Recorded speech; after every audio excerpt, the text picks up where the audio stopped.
This conference will now be recorded. Okay. నిన్నటి సెషన్లో base line configuration ఏంటి, business process configuration ఏంటి, అసలు మనం ఇంప్లిమెంటేషన్లో అప్రోచ్ ఎట్లా ఉంటుందో ఒక బేసిక్ ఐడియా వచ్చింది. ఇప్పుడు యాక్చువల్ కాన్ఫిగరేషన్ స్టార్ట్ చేద్దాం ఈ రోజు నుండి. నార్మల్గా మనం ఎస్ఏపి ఫీకోలో కాన్ఫిగరేషన్ చేయాలంటే ఫస్ట్ పాయింట్ మనం డిస్కస్ చేయాల్సింది base line configuration. Base line configuration గురించి ఎప్పుడైతే మాట్లాడతామో ఇక్కడ మనం ఆర్గనైజేషన్ స్ట్రక్చర్ గురించి ఫస్ట్ డిస్కస్ చేయాలి.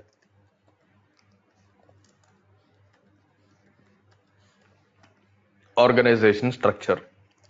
ఈ ఆర్గనైజేషన్ స్ట్రక్చర్లో మనం ఏం చేయాలంటే మనం సెటప్ చేస్తున్న కంపెనీ నేమ్ ఏంటి, వాళ్ళ బిజినెస్ ప్రాసెస్ ఏంటి, బేసిక్ ఐడియా ఉండాలి మనకి. అంటే స్ట్రైట్ ఫార్వర్డ్ సిస్టంలో వెళ్ళేసి కాన్ఫిగరేషన్లో ఏదో ఒక కంపెనీ కోడ్ క్రియేట్ చేయడం అనేది రైట్ అప్రోచ్ కాదు. ఏ కంపెనీకి అయితే మీరు ఇంప్లిమెంట్ చేస్తున్నారో, ఒకవేళ మీరు నిజంగా రేపు ప్రాజెక్ట్లో ఉంటే క్లయింట్ నేమ్ కానీ వాళ్ళ బిజినెస్ ప్రాసెస్ కానీ లొకేషన్స్ కానీ ఇవన్నీ మనకు ఐడియా ఉంటాయి. సిమిలర్గా అట్లాగే మనం కాన్ఫిగరేషన్ చేసేటప్పుడు కూడా, అంటే మనం ప్రాక్టీస్ చేస్తున్నా కూడా మీ మైండ్లో ఒక కంపెనీ నేమ్ ఫిక్స్ అయి ఉండాలి. మన మైండ్లో ఒక కంపెనీ నేమ్ ఫిక్స్ అయి ఉండాలంటే ఏ క్లయింట్కి ఏ కంపెనీకి మీరు ఇంప్లిమెంట్ చేస్తున్నారో ఒక బేసిక్ ఎగ్జాంపుల్ ఏదైనా అయి ఉండొచ్చు. కాకపోతే ఏ కంపెనీ నేమ్ అయితే మీరు తీసుకుంటున్నారో ఆ కంపెనీ నేమ్కి సంబంధించిన మినిమం ఇన్ఫర్మేషన్ మనకి తెలిసి ఉండాలి. మినిమం ఇన్ఫర్మేషన్ అంటే ఫస్ట్ థింగ్ కంపెనీ నేమ్ ఏదైనా ఉండొచ్చు, మీ ఇష్టం. నెక్స్ట్ వచ్చేసి లొకేషన్. లొకేషన్ అంటే అది ఇండియాలో ఉందా, యుఎస్లో ఉందా, సింగపూర్లో ఉందా, చైనాలో ఉందా, అట్లా ఏ కంట్రీలో ఆ కంపెనీ ఆపరేట్ చేస్తుంది, లేదంటే ఎన్ని కంట్రీస్లో ఉంది, ఆ లొకేషన్స్ లిస్ట్ ఇంపార్టెంట్. ఇప్పుడు మీరు కాన్ఫిగరేషన్ చేస్తున్న కంట్రీ ఏంటి. ఇప్పుడు మీరు తీసుకున్న కంపెనీ మల్టిపుల్ కంట్రీస్లో ఉండొచ్చు, కానీ అన్ని కంట్రీస్కి ఒకేసారి ఎస్ఏపీలో ఇంప్లిమెంటేషన్ జరగదు. ఒక్కొక్క కంట్రీకి ఒక్కొక్కలాగా చేస్తూ వెళ్తారు. అంటే ఒక్కోసారి ఒక్కొక్క కంట్రీని ఎస్ఐపిలోకి తీసుకొస్తూ వెళ్తాం. ఆ పాయింట్ ఆఫ్ వ్యూలో మీరు కాన్ఫిగరేషన్ చేసేటప్పుడు ఏ కంట్రీని తీసుకుంటున్నారో మీకు బేసిక్ ఐడియా ఉండాలి. దాని తర్వాత అక్కడ యూజ్ చేసే అకౌంటింగ్ ప్రిన్సిపల్స్ ఏంటి తెలిసి ఉండాలి. ఆ కంట్రీలో యూజ్ చేసే అకౌంటింగ్ ప్రిన్సిపల్ ఏంటి ఐడియా ఉండాలి. అక్కడ యూజ్ చేసే లోకల్ కరెన్సీ తెలిసి ఉండాలి. నెక్స్ట్ వచ్చేసి రిపోర్టింగ్ రిక్వైర్మెంట్స్ ఏంటి, రిపోర్టింగ్ రిక్వైర్మెంట్స్ కూడా తెలిసి ఉండాలి. ఈ పాయింట్స్ పైన ఎప్పుడైతే మనకి క్లారిటీ ఉంటుందో అప్పుడు మాత్రమే మీరు కాన్ఫిగరేషన్ చేసేటప్పుడు అదే అప్రోచ్లో అదే కంపెనీ కోడ్లో అన్ని టాపిక్స్ని మీరు సెటప్ చేయాలి. ఇదే అప్రోచ్లో అన్ని టాపిక్స్ని సెటప్ చేయాలి అన్నప్పుడు కంపెనీ కోడ్ కానీ దాని తర్వాత మనకు వచ్చే డిఫరెంట్ స్టెప్స్ కానీ డిఫరెంట్ మాడ్యూల్కి సంబంధించిన ఇన్ఫర్మేషన్ కానీ మీరు సెటప్ చేస్తూ రావాలి. ఎప్పుడైతే ఈ విధంగా మీరు సెటప్ చేస్తూ వస్తారో ఆటోమేటిక్గా మీకు మెల్లిమెల్లిగా ఒక క్లారిటీ వస్తుంది. ఎందుకంటే ఒకే కంపెనీలో బిజినెస్ ప్రాసెస్ గురించి మీరు డిస్కస్ చేస్తూ బిజినెస్ ప్రాసెస్ని అర్థం చేసుకుంటూ రిమైనింగ్ కాన్ఫిగరేషన్ చేస్తున్నారు కాబట్టి మెల్లిమెల్లిగా మీకు ప్రాక్టికల్గా కాన్సెప్చువల్గా సినారియోలు అనేవి అర్థమవుతూ వస్తాయి. అట్లా కాకుండా స్ట్రైట్ ఫార్వర్డ్ కాన్ఫిగరేషన్ చేస్తే మనకి ఆ పర్టికులర్ టాపిక్కి సంబంధించిన సెట్టింగ్స్ అర్థమవుతాయి తప్పితే overall business process point of వ్యూలో అర్థం కాదు. కాబట్టి మీరు ఏం చేయాలి, ఫస్ట్ పాయింట్ ఏదైనా ఒక కంపెనీ తీసుకోండి, మీ ఇష్టం. ఆ కంపెనీకి సంబంధించిన బేసిక్ ఇన్ఫర్మేషన్ మనం లిస్ట్ అవుట్ చేయాలి. ఫర్ ఎగ్జాంపుల్ ఇక్కడ నేను ఏదో కంపెనీ నేమ్ అన్నాం కాబట్టి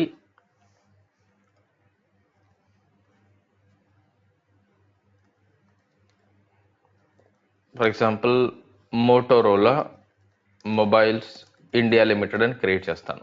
ఫర్ ఎగ్జాంపుల్ నేను మోటోరోలా మొబైల్స్ ఇండియా లిమిటెడ్ అని పెట్టుకున్నాను.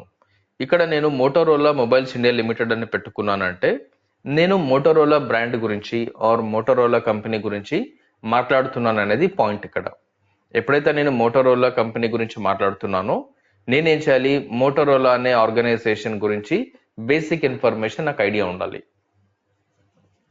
మోటోరోలా ఆర్గనైజేషన్ గురించి బేసిక్ ఇన్ఫర్మేషన్ ఐడియా ఉండాలి అన్నప్పుడు మోటోరోలా ఏం బిజినెస్ చేస్తుంది ఫస్ట్ పాయింట్.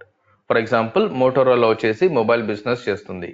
మోటోరోలా ప్రొడక్ట్స్ ఏంటి, mobile phones, tablets, accessories, servicing, ఇంకేదైనా అనుకోవచ్చు. అట్లా పాయింట్ 1 ఏంటంటే మీకు ఆ కంపెనీ గురించి మినిమం నాలెడ్జ్ ఉండాలి, అంటే మినిమం ఇన్ఫర్మేషన్ తెలిసి ఉండాలి. సెకండ్ పాయింట్ వాళ్ళు మార్కెట్లో ఏ ప్రొడక్ట్స్ని డీల్ చేస్తున్నారో తెలిసి ఉండాలి. ఏ ప్రోడక్ట్ అంటే ఇప్పుడు మీరు మోటరోలా అన్నప్పుడు మోటరోలా ప్రొడక్ట్స్ ఏంటి నీకు తెలిసి ఉండాలి. మోటరోలా మొబైల్ ఫోన్స్ ఉన్నాయి, మోటరోలా టాబ్లెట్స్ ఉన్నాయి, మోటరోలా సంబంధించిన యాక్సెసరీస్ దొరుకుతాయి మార్కెట్లో, మోటరోలాకి సంబంధించిన ఆడియో సిస్టమ్ ఉంది, మోటరోలాకి సంబంధించిన సర్వీసింగ్ దొరుకుతుంది, అంటే ఆఫ్టర్ సేల్ సర్వీసింగ్ వాళ్ళు ప్రొవైడ్ చేస్తారు. ఇట్లాంటి పాయింట్స్ బేసిక్గా మన మైండ్లో స్ట్రైక్ అయినప్పుడు ఆ బిజినెస్ ప్రాసెస్ ఏంటనేది మెల్లిమెల్లిగా అర్థం అవడం స్టార్ట్ అవుతుంది. ఈ పాయింట్స్ మనకి క్లారిటీ లేకుండా మనం సెటప్ కానీ కాన్ఫిగరేషన్ కానీ స్టార్ట్ చేయకూడదు. అట్లా చేసినప్పుడు ఏమవుతుందంటే మనం కాన్సెప్చువల్గా అర్థం చేసుకోవడానికి ఎక్కువ టైం పడుతుంది. అంత టైం మనం తీసుకోకూడదు. ఇనీషియల్గా మీరు సెటప్ చేయడానికి ముందే బేసిక్ ఇన్ఫర్మేషన్ మన మైండ్లో క్లారిటీగా ఉండాలి. ఇది తీసుకున్న తర్వాత లొకేషన్. ఇప్పుడు నేను లొకేషన్ అని చెప్పినప్పుడు ఫర్ ఎగ్జాంపుల్ యుఎస్ఏ ఒక లొకేషన్ చెప్తాను, చైనా ఒక లొకేషన్ చెప్తాను, ఇండియా ఒక లొకేషన్ చెప్తాను, సింగపూర్ ఒక లొకేషన్ చెప్తాను, దుబాయ్ ఒక లొకేషన్ చెప్తాను. అట్లా మల్టిపుల్ లొకేషన్స్లో మోటరోలా ఆపరేట్ చేస్తుంది అనుకోండి. ఇన్ని లొకేషన్స్లో మోటరోలా ఆపరేట్ చేస్తున్నప్పుడు మీరు ఏ కంట్రీని ప్రజెంట్ పిక్ చేస్తున్నారు? కాన్ఫిగరేషన్ చేసేటప్పుడు ఒక కంపెనీ కోడ్ క్రియేట్ చేసేటప్పుడు ఒక కంపెనీ కోడ్ ఒక కంట్రీనే రిప్రజెంట్ చేస్తుంది. ఇప్పుడు నువ్వు మోటరోలా ఇండియాని సెటప్ చేస్తావా, మోటరోలా సింగపూర్ చేస్తావా, మోటరోలా చైనా చేస్తావా, యుఎస్ చేస్తావా, నీ ఇష్టం. కాకపోతే మనకు క్లారిటీ ఉండాలి. ఎందుకు క్లారిటీ ఉండాలంటే ప్రతి కంట్రీని బేస్ చేసుకొని ఆ కంట్రీకి సంబంధించిన కొన్ని సపరేట్ లీగల్ రిక్వైర్మెంట్స్ ఉంటాయి. ప్రతి కంట్రీని బేస్ చేసుకొని ఆ కంట్రీకి సంబంధించిన కొన్ని లీగల్ రిక్వైర్మెంట్స్ ఉంటాయి. ఈ లీగల్ రిక్వైర్మెంట్స్ని కూడా మనం మీట్ చేయాలి. అంటే ఒక కన్సల్టెంట్గా ఆ క్లయింట్కి సంబంధించిన ఆ కంపెనీకి సంబంధించిన లీగల్ రిక్వైర్మెంట్స్ని కూడా మనం కన్సిడర్ చేయాలి. ఇవి కన్సిడర్ చేసినప్పుడు ఓవరాల్గా ఆ కంపెనీ కోడ్కి సంబంధించి ఏమేం పాయింట్స్ మనకు స్టాండర్డ్గా వస్తాయి అంటే జనరల్గా క్లయింట్ లెవెల్లో పిక్ చేయాల్సిన పాయింట్స్ ఏముంటాయి, కంట్రీ లెవెల్లో పిక్ చేయాల్సిన పాయింట్స్ ఏముంటాయి, స్లోగా మనకు క్లారిటీ వస్తూ ఉంటుంది. ఇక్కడ నేను కంట్రీ వచ్చేసి ఫర్ ఎగ్జాంపుల్ ఇండియా తీసుకుంటాను. కంట్రీ వచ్చేసి ఇండియా తీసుకుంటాను అన్నప్పుడు నేను మోటరోలా ఇండియాకి ఇంప్లిమెంటేషన్ చేస్తున్నానని అర్థం. కంట్రీ వచ్చేసి ఇండియా తీసుకుంటాను అంటే మోటరోలా ఇండియాకి సంబంధించిన కంపెనీ కోడ్ని సెటప్ చేస్తున్నానని అర్థం. ఈ మోటరోలా ఇండియా అంటే మోటరోలా ఇండియాలో రిజిస్టర్ అయిందని అర్థం. అంటే ఏ కంపెనీ అయినా సరే ఒక కంట్రీలో బిజినెస్ చేయాలి లీగల్గా అంటే వాళ్ళు కంపెనీస్ యాక్ట్ ప్రకారం ఆ కంపెనీ నేమ్ని సెటప్ చేయాలి, రిజిస్టర్ చేయాలి. ఈ కంపెనీ నేమ్ రిజిస్ట్రేషన్ ఎప్పుడు కూడా కంట్రీ లెవెల్లో ఉంటుంది. అంటే నువ్వు మోటరోలా నేమ్ని ఇండియాలో రిజిస్టర్ చేయాలంటే ఇండియా లెవెల్లో నువ్వు అనుకున్న పేరుతో ఏ కంపెనీ ఉండొద్దు. ఇండియా లెవెల్లో నువ్వు అనుకున్న పేరుతో ఏ కంపెనీ ఉండకూడదు. ఒక కంపెనీకి ఒకే రిజిస్ట్రేషన్ ఉంటుంది, ఒక రిజిస్ట్రేషన్కి ఒకే కంపెనీ కోడ్ సెటప్ అవుతుంది. అంటే మోటరోలా అనేది ఫర్ ఎగ్జాంపుల్ ఇండియాలో అన్ని స్టేట్స్లో ఉందనుకోండి. ఫర్ ఎగ్జాంపుల్ ఒక 25 స్టేట్స్లో ఉంది, ఒక 50 సిటీస్లో మోటరోలా బిజినెస్ ఆపరేషన్స్ రన్ అవుతున్నాయి. ఇలా అనుకున్నప్పుడు మోటరోలా ఒకే కంపెనీ 25 స్టేట్స్లో ఉంది కదా అని నేను 25 కంపెనీ కోడ్స్ క్రియేట్ చేస్తాను అంటే తప్పు. 50 సిటీస్లో ఆపరేట్ అవుతుంది కదా అని 50 కంపెనీస్ కోడ్స్ క్రియేట్ చేస్తాను అన్నా కూడా తప్పే. ఎందుకు అంటే 25 స్టేట్స్లో ఎక్కడ ఆపరేట్ అయినా కూడా వాళ్ళు మోటరోలా పేరుతోటే బిజినెస్ రన్ చేస్తున్నారు. 50 సిటీస్లో ఎక్కడ బిజినెస్ రన్ అవుతున్నా కూడా ప్రతి దగ్గర మోటరోలా నేమ్ తోటే బిజినెస్ రన్ అవుతుంది. అంటే సిటీ మారినంత మాత్రాన, స్టేట్ మారినంత మాత్రాన కంపెనీ పేరు మారదు.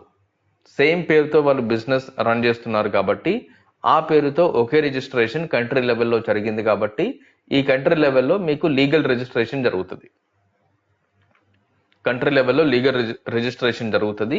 ఇక్కడ మీకు మినిస్ట్రీ ఆఫ్ కంపెనీ అఫైర్స్ అని కానీ, ఎంసీ అని కానీ, లేదంటే మీకు ఇండియన్ కంపెనీస్ యాక్ట్ కానీ ఉంటాయి. వీటి ప్రకారం ఒక కంపెనీ రిజిస్ట్రేషన్ జరుగుతుంది. కంపెనీ రిజిస్ట్రేషన్ జరిగిందంటే మీకు కమర్షియల్ రిజిస్ట్రేషన్ సర్టిఫికెట్ అని కానీ, కంపెనీ రిజిస్ట్రేషన్ సర్టిఫికెట్ అని కానీ ఒక రిజిస్ట్రేషన్ నెంబర్ ఉంటుంది. ఈ registration number country wise valid. అంటే ఆ కంట్రీలో ఆ పేరుతో ఇంకెవరికి కూడా బిజినెస్ చేయడానికి ఆప్షన్ ఉండదు. ఆ కంపెనీ పేరుతో ఆ కంట్రీలో ఇంకెవరికి బిజినెస్ చేయడానికి ఆప్షన్ ఉండదు. అటువంటి నేమ్స్ అన్నీ కూడా మీరు లీగల్ ఎంటిటీస్ అంటారు. అట్లా ఒక క్లయింట్కి ఎన్ని లీగల్ నేమ్స్ రిజిస్టర్ అయి ఉన్నాయో ఒక కంట్రీలో అన్ని కంపెనీ కోడ్స్ క్రియేట్ చేస్తారు. ఇక్కడ మన ఎగ్జాంపుల్ పాయింట్ ఆఫ్ వ్యూ మనం రిజిస్టర్ చేసిన name Motorola mobiles India limited అనుకోండి. మన ఎగ్జాంపుల్ ప్రకారం మనం రిజిస్టర్ చేసిన name Motorola mobiles India limited అనుకున్నప్పుడు ఈ మోటరోలా మొబైల్స్ ఇండియా లిమిటెడ్ అనేది ఇండియన్ కంపెనీస్ యాక్ట్ ప్రకారం రిజిస్టర్ అయిన నేమ్. ఇది ఇండియన్ కంపెనీస్ యాక్ట్ ప్రకారం రిజిస్టర్ అయిన నేమ్. ఈ నేమ్ ని మీరు ఏం చేస్తారు అంటే లీగల్ నేమ్ గా తీసుకుంటారు. అంటే కంపెనీకి సంబంధించిన లీగల్ నేమ్, అంటే లీగల్ గా ఈ పేరు రిజిస్టర్ అయింది ఇండియాలో. ఇండియాలో ఈ పేరు లీగల్ గా రిజిస్టర్ అయింది కాబట్టి ఈ పేరుని మనం లీగల్ ఎంటిటీ అంటారు. కాబట్టి ఈ పేరుని మనం లీగల్ ఎంటిటీ అంటాము. ఈ లీగల్ ఎంటిటీకి సంబంధించిన కంపెనీ కోడ్ ఏంటి, దానికి సంబంధించిన బిజినెస్ ప్రాసెస్ ఏంటి, ఏమేమి ఆపరేషన్స్ రన్ అవుతున్నాయి, ఇది ఒక్కొక్కటిగా మెల్లిమెల్లిగా మనం పికప్ చేసుకున్నప్పుడు దానికి తగ్గట్టుగా స్కోప్ డాక్యుమెంట్ కానీ, బ్లూ ప్రింట్ కానీ, రిక్వైర్మెంట్ గ్యాదరింగ్ సెషన్స్ కానీ, వర్క్షాప్స్ కానీ మనం ఇనిషియేట్ చేస్తూ వస్తాం. సో ఫస్ట్ ఏం చేయాలి, ఏ కంపెనీ పైన మీరు సెటప్ చేయబోతున్నారు అంటే కాన్ఫిగరేషన్ చేస్తున్నారు. ఫస్ట్ పాయింట్, మన కంపెనీ నేమ్ వచ్చేసి Motorola mobiles India limited. Second point, Motorola అనేది మల్టిపుల్ కంట్రీస్ లో బిజినెస్ చేస్తుంది, అంటే ఇది మల్టీనేషనల్ కంపెనీ అని కానీ గ్లోబల్ కంపెనీ కానీ అంటారు. అంటే ఈ కంపెనీ గ్లోబల్ గా ప్రెసెంట్ గా ఉంది, అంటే గ్లోబల్ గా ఆపరేషన్స్ రన్ అవుతున్నాయి. దీని ఒక కార్పొరేట్ కంపెనీ అని కానీ ఎంఎన్సీ అని కానీ అంటారు.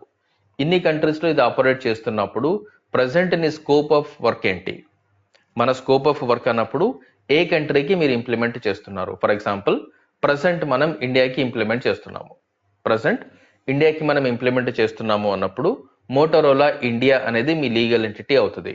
మోటోరోలా ఇండియాలో ఎన్ని పేర్లతో రిజిస్టర్ చేసిందో అన్ని కంపెనీ కోడ్స్ క్రియేట్ చేస్తారు. ఫర్ ఎగ్జాంపుల్ ఒకే పేరుతో రిజిస్ట్రేషన్ జరిగింది మోటోరోలాకి ఇండియాలో, ఒక కంపెనీ కోడ్ మాత్రమే క్రియేట్ అవుతుంది. అది ఎన్ని సిటీస్ లో వర్క్ అవుతుంది, ఎన్ని స్టేట్స్ లో వర్క్ అవుతుంది, దానికి ఎన్ని బ్రాంచ్లు ఉన్నాయనేది సంబంధం లేదు. డిఫరెంట్ సిటీస్ లో డిఫరెంట్ స్టేట్స్ లో మీకు మున్సిపల్ రిజిస్ట్రేషన్స్ కానీ ట్యాక్స్ రిజిస్ట్రేషన్స్ కానీ జరుగుతాయి. వాటిని కంపెనీ కోడ్ రిజిస్ట్రేషన్స్ అన్నారు.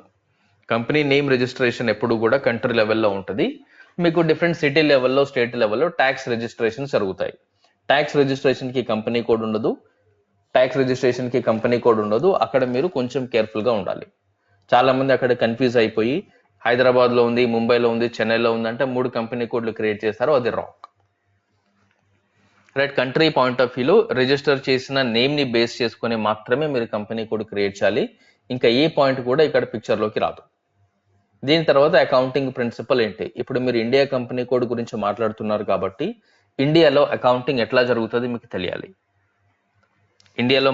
ఇండియా కంపెనీ కోడ్ గురించి మాట్లాడుతున్నారు కాబట్టి ఇండియాలో అకౌంటింగ్ ఎలా జరుగుతుంది, ప్రతి కంపెనీ వాళ్ళ ఫైనాన్షియల్స్ ని ఏ బేస్ ప్రకారం ప్రిపేర్ చేస్తారు. ఫర్ ఎగ్జాంపుల్ ఇండియాలో జరిగే అకౌంట్స్ అన్ని కూడా ఇండియన్ అకౌంటింగ్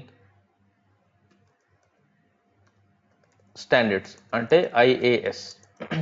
ఇండియాలో ప్రతి కంపెనీ కూడా ఇండియన్ అకౌంటింగ్ స్టాండర్డ్స్ ని బేస్ చేసుకొని వాళ్ళ ఫైనాన్షియల్స్ ని ప్రిపేర్ చేస్తారు. ఎందుకు ఇది ఇంపార్టెంట్ అంటే ఇది తెలియకుండా మీరు కంపెనీలో ఒక అకౌంటింగ్ గా ఒక ఫిగో కన్సల్టెంట్ గా పని చేయలేరు. అకౌంటింగ్ ప్రిన్సిపల్ అనేది కీ రోల్ ప్లే చేస్తుంది. మీరు నచ్చినట్టుగా అకౌంటింగ్ చేయడానికి కుదరదు. ఒక అకౌంటింగ్ ప్రిన్సిపల్ ని అడాప్ట్ చేసుకోవాలి. ఆ అకౌంటింగ్ ప్రిన్సిపల్ కి సంబంధించినట్టుగానే మీ కాన్ఫిగరేషన్ ఉండాలి. అంటే ఇండియన్ అకౌంటింగ్ వాడతారా, ఐఎఫ్ఆర్ఎస్ వాడతారా, యుఎస్ క్యాప్ వాడతారా, ఇంకేదైనా అకౌంటింగ్ స్టాండర్డ్ వాడతారా మీ ఇష్టం. బట్ ఏ అకౌంటింగ్ స్టాండర్డ్ వాడుతున్నారో దాన్ని ఫిక్స్డ్ గా వాడాలి. మీ అకౌంటింగ్ మొత్తం అదే లాజిక్ పైన అవే ప్రిన్సిపల్స్ పైన ప్రిపేర్ అవ్వాలి. మెజారిటీగా ఇండియాలో జరిగే ప్రతి కంపెనీ కోడ్ ప్రతి ఆపరేషన్స్ కూడా ఇండియన్ అకౌంటింగ్ స్టాండర్డ్ ని బేస్ చేసి మాత్రమే ఉంటాయి. ఈ ప్రతి కంపెనీ కోడ్ కి అంటే ప్రతి కంపెనీ యొక్క ఫైనాన్షియల్స్ ని ఇయర్ ఎండ్ లో ఆడిట్ చేస్తారు. ప్రతి కంపెనీ ఫైనాన్షియల్స్ ని ఇయర్ ఎండ్ లో ఆడిట్ చేస్తారు. ఆడిట్ చేసేటప్పుడు యూజువల్ గా మనకి ఆడిట్ ఫర్మ్స్ అని కానీ, బిగ్ ఫోర్స్ అని కానీ, చిన్న చిన్న కంపెనీస్ అయితే సిఏ కానీ, చార్టెడ్ అకౌంటెంట్ కానీ అటెస్ట్ చేస్తారు. అటెస్టేషన్ అంటే ఆ కంపెనీ ఫైనాన్షియల్స్ అన్ని వాళ్ళు రివ్యూ చేసి అన్ని కూడా as per rules and regulations మీరు ప్రాపర్ గా అకౌంటింగ్ చేశారా, లేదంటే ఏమైనా మ్యానిపులేషన్స్ ఉన్నాయా, ఏదైనా అగేన్స్ట్ గా క్రియేట్ చేశారా అనేది వెరిఫై చేసి అటెస్టేషన్ చేసి చార్టెడ్ అకౌంటెంట్ సిగ్నేచర్ చేసి సీల్ వేస్తాడు. వీటిని మీరు అఫీషియల్ గా ఫైనాన్షియల్ స్టేట్మెంట్స్ అంటారు. వాటిని మాత్రమే మార్కెట్ లోకి వదులుతారు. అంటే పబ్లిక్ కి మీరు చూస్తే కంపెనీస్ అన్ని కూడా వాళ్ళ ఫైనాన్షియల్స్ ని పబ్లిక్ ఫోరం లో పెడతారు. అంటే మీరు ఏ కంపెనీకి సంబంధించిన ఫైనాన్షియల్స్ అన్న చూడొచ్చు. షేర్ హోల్డర్స్ కి రిలీజ్ చేస్తారు. షేర్ హోల్డర్స్ కి కానీ ఎక్స్టర్నల్ స్టేక్ హోల్డర్స్ కి కానీ ఫైనాన్షియల్ స్టేట్మెంట్ ని రిలీజ్ చేస్తారు. ఇవన్నీ వాళ్ళకి రిలీజ్ చేసినప్పుడు వాళ్ళు చూసినా కూడా అకౌంటింగ్ స్టాండర్డ్స్ ప్రకారం, అకౌంటింగ్ రూల్స్ అండ్ రెగ్యులేషన్స్ ప్రకారం, అకౌంటింగ్ గైడ్ లైన్స్ ప్రకారం వాళ్ళ అకౌంటింగ్ అంతా ప్రిపేర్ అయి ఉండాలి. అంటే అక్కడ మిస్టేక్స్ అవ్వడానికి కానీ, రాంగ్ ఎంట్రీస్ చేయడానికి కానీ, రాంగ్ రిప్రజెంటేషన్ చేయడానికి కానీ స్కోప్ ఉండదు. కంప్లీట్ గా అది ఎలా అయితే వర్క్ చేయాలో అట్లాగే వర్క్ చేయాలి, ఎలా అయితే దాన్ని రిప్రజెంట్ చేయాలో మనం అట్లాగే రిప్రజెంట్ చేయాలి. అట్లా కాకుండా ఇంకా ఏ విధంగా రిప్రజెంట్ చేసినా కూడా first of all me chartered accountant ఒప్పుకోడు, దాన్ని సైన్ ఆఫ్ చేయరు, దాన్ని అటెస్టేషన్ చేయరు, కరెక్షన్స్ చేసి రివైజ్డ్ ఫైనాన్షియల్స్ ఇచ్చినప్పుడు మాత్రమే దాన్ని అప్రూవ్ చేస్తారు. ఇది ప్రతి కంపెనీలో నార్మల్ గా జరిగే మ్యాటర్. ఒక కన్సల్టెంట్ గా అంటే ఒక ఫికో కన్సల్టెంట్ గా మీరు వర్క్ చేస్తున్నప్పుడు అకౌంటింగ్ కి సంబంధించిన కొన్ని బేసిక్ ఫండమెంటల్స్ పైన బేసిక్ ఐడియా ఉంటే సరిపోతుంది. స్ట్రైట్ ఫార్వర్డ్ నాకు కాన్ఫిగ్ మాత్రమే తెలుసు ఇదే నా పని అనుకుంటే సరిపోదు. ఒక కంపెనీ ఎట్లా సెట్ అవుతుంది, కంపెనీ కూడా ఏ విధంగా సెటప్ చేస్తారు, దానికి నీకు తెలియాల్సిన ఇన్ఫర్మేషన్ ఏంటి, ఇవన్నింటిపైన కొంచెం క్లారిటీ ఉండాలి. ఎందుకంటే రేపటి రోజు మనకి ఇంటర్వ్యూలో కొంతమంది సినారియోలు ఇస్తారు. సినారియోస్ ఇచ్చేసి మీకు ఫర్ ఎగ్జాంపుల్ మీరు మోటరోలా క్లయింట్ కి వర్క్ చేస్తున్నారు, మోటరోలా 5 కంట్రీస్ లో వర్క్ చేస్తుంది. ఇప్పుడు ఇండియాలో వాళ్ళ బిజినెస్ ని సెటప్ చేయాలనుకుంటున్నారు, ఇండియాలో వాళ్ళు ఒక 20 సిటీస్ లో ఆపరేట్ చేస్తున్నారు, ఒక 10 స్టేట్స్ లో ఉన్నారు, ఎన్ని కంపెనీ కోడ్లు క్రియేట్ చేస్తారు, మోటరోలా ఆర్గనైజేషన్ స్ట్రక్చర్ నువ్వేం ప్రపోజ్ చేస్తావు అని అడుగుతారు. ఇక్కడ ఎక్కడ కాన్ఫిగరేషన్ అడగరు, ఏది అడగరు, బట్ ఈ బిజినెస్ సినారియోని మైండ్ లో పెట్టుకొని నువ్వు ఎటువంటి ఆర్గనైజేషన్ స్ట్రక్చర్ ని నీ ఎక్స్పీరియన్స్ ప్రకారం క్లయింట్ కి ప్రపోజ్ చేస్తావు అంటారు. అక్కడ నీ అండర్స్టాండింగ్, నీ థాట్ ప్రాసెస్ కరెక్ట్ గా ఉంటే నువ్వు చెప్పిన పాయింట్ కి వాళ్ళు అగ్రీ అవుతారు, ఓకే అంటారు. లేదు అంటే క్రాస్ క్వశ్చన్స్ చేస్తారు, ఎందుకు అట్లా చేస్తారు, ఎందుకు ఇలా చేస్తారు, సింపుల్ గా మనకి నెగటివ్ ఫీడ్బ్యాక్ ఇస్తారు. అంటే ఇటువంటి లెవెల్లో కూడా మీకు ఇంటర్వ్యూలు వస్తాయి. ఎస్పెషల్లీ మీకు సెకండ్ రౌండ్ లో ఇటువంటి క్వశ్చన్స్ అడుగుతారు. సెకండ్ రౌండ్ లో మీకు ఉండేదంతా మేనేజరియల్ రౌండ్. మేనేజరియల్ రౌండ్స్ లో కొన్ని ర్యాండమ్ చిన్న చిన్న సినారియోలు ఇచ్చేసి వాటిని ఎక్స్ప్లెయిన్ చేయమంటారు. అంటే నీ పాయింట్ ఆఫ్ వ్యూలో నీ అండర్స్టాండింగ్ ప్రకారం ఇదేంటి అని అడుగుతారు. అక్కడ మీరు క్లారిటీగా మాట్లాడగలిగితే, క్లారిటీగా కాన్ఫిడెంట్ గా చెప్పగలిగితే ఫైన్, లేదు అంటే ఇబ్బంది పడాల్సి వస్తుంది. అట్లాంటి ఇబ్బందులు మనకి రాకూడదు, క్లారిటీగా కాన్ఫిడెంట్ గా మనం మాట్లాడాలి అంటే కొన్ని పాయింట్స్ మనకి నచ్చినా నచ్చకపోయినా స్టార్టింగ్ లో తెలుసుకోవాల్సిందే. రైట్, ఇక్కడ లోకల్ కరెన్సీ ఏంటి, మీరు ఇండియా కంపెనీ కోడ్ గురించి మాట్లాడుతున్నారు కాబట్టి ఇండియాలో ఏ కంపెనీ బిజినెస్ చేసినా కూడా అఫీషియల్ గా వాళ్ళ రిపోర్ట్స్ అన్ని కూడా ఐఎన్ఆర్ లోనే ఉండాలి. అఫీషియల్ గా వాళ్ళ రిపోర్ట్స్ అన్ని కూడా ఐఎన్ఆర్ లోనే ఉండాలి. ఐఎన్ఆర్ కాకుండా ఏ కరెన్సీలో వాళ్ళు రిపోర్ట్స్ చేసినా కూడా మీ ఆడిటర్ కానీ మీ ఫైనాన్షియల్ ఇన్స్టిట్యూషన్స్ కానీ ఒప్పుకోవు. ఖచ్చితంగా ఐఎన్ఆర్ లో మాత్రమే మీరు సబ్మిట్ చేయాలి రిపోర్ట్స్. మీరు ఏ కరెన్సీలోనే ట్రాన్సాక్షన్ చేయండి ఫైన్, కాకపోతే రిపోర్ట్స్ ప్రిపేర్ చేసేటప్పుడు, ఫైనాన్షియల్స్ ని డిక్లేర్ చేసేటప్పుడు ఖచ్చితంగా ఐఎన్ఆర్ లో మాత్రమే ఉండాలి. నెక్స్ట్ వచ్చేసి రిపోర్టింగ్ రిక్వైర్మెంట్.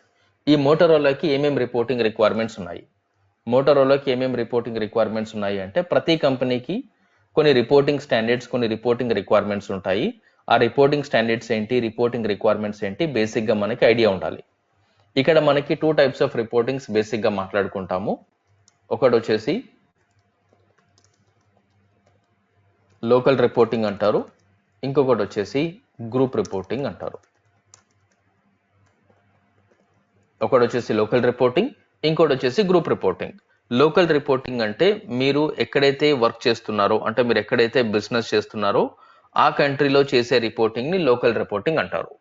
ఈ సిచ్యువేషన్ లో ఈ ఎగ్జాంపుల్ లో మనం తీసుకుంటున్న కంట్రీ ఇండియా. అంటే మోటరోలా ఇండియా బిజినెస్ ని తీసుకుంటున్నప్పుడు మోటరోలో ఇండియాకి సంబంధించిన రిపోర్ట్స్ ప్రిపేర్ చేసేటప్పుడు, అంటే ఇండియాలో మనం లీగల్ గా బిజినెస్ చేస్తున్నాం కాబట్టి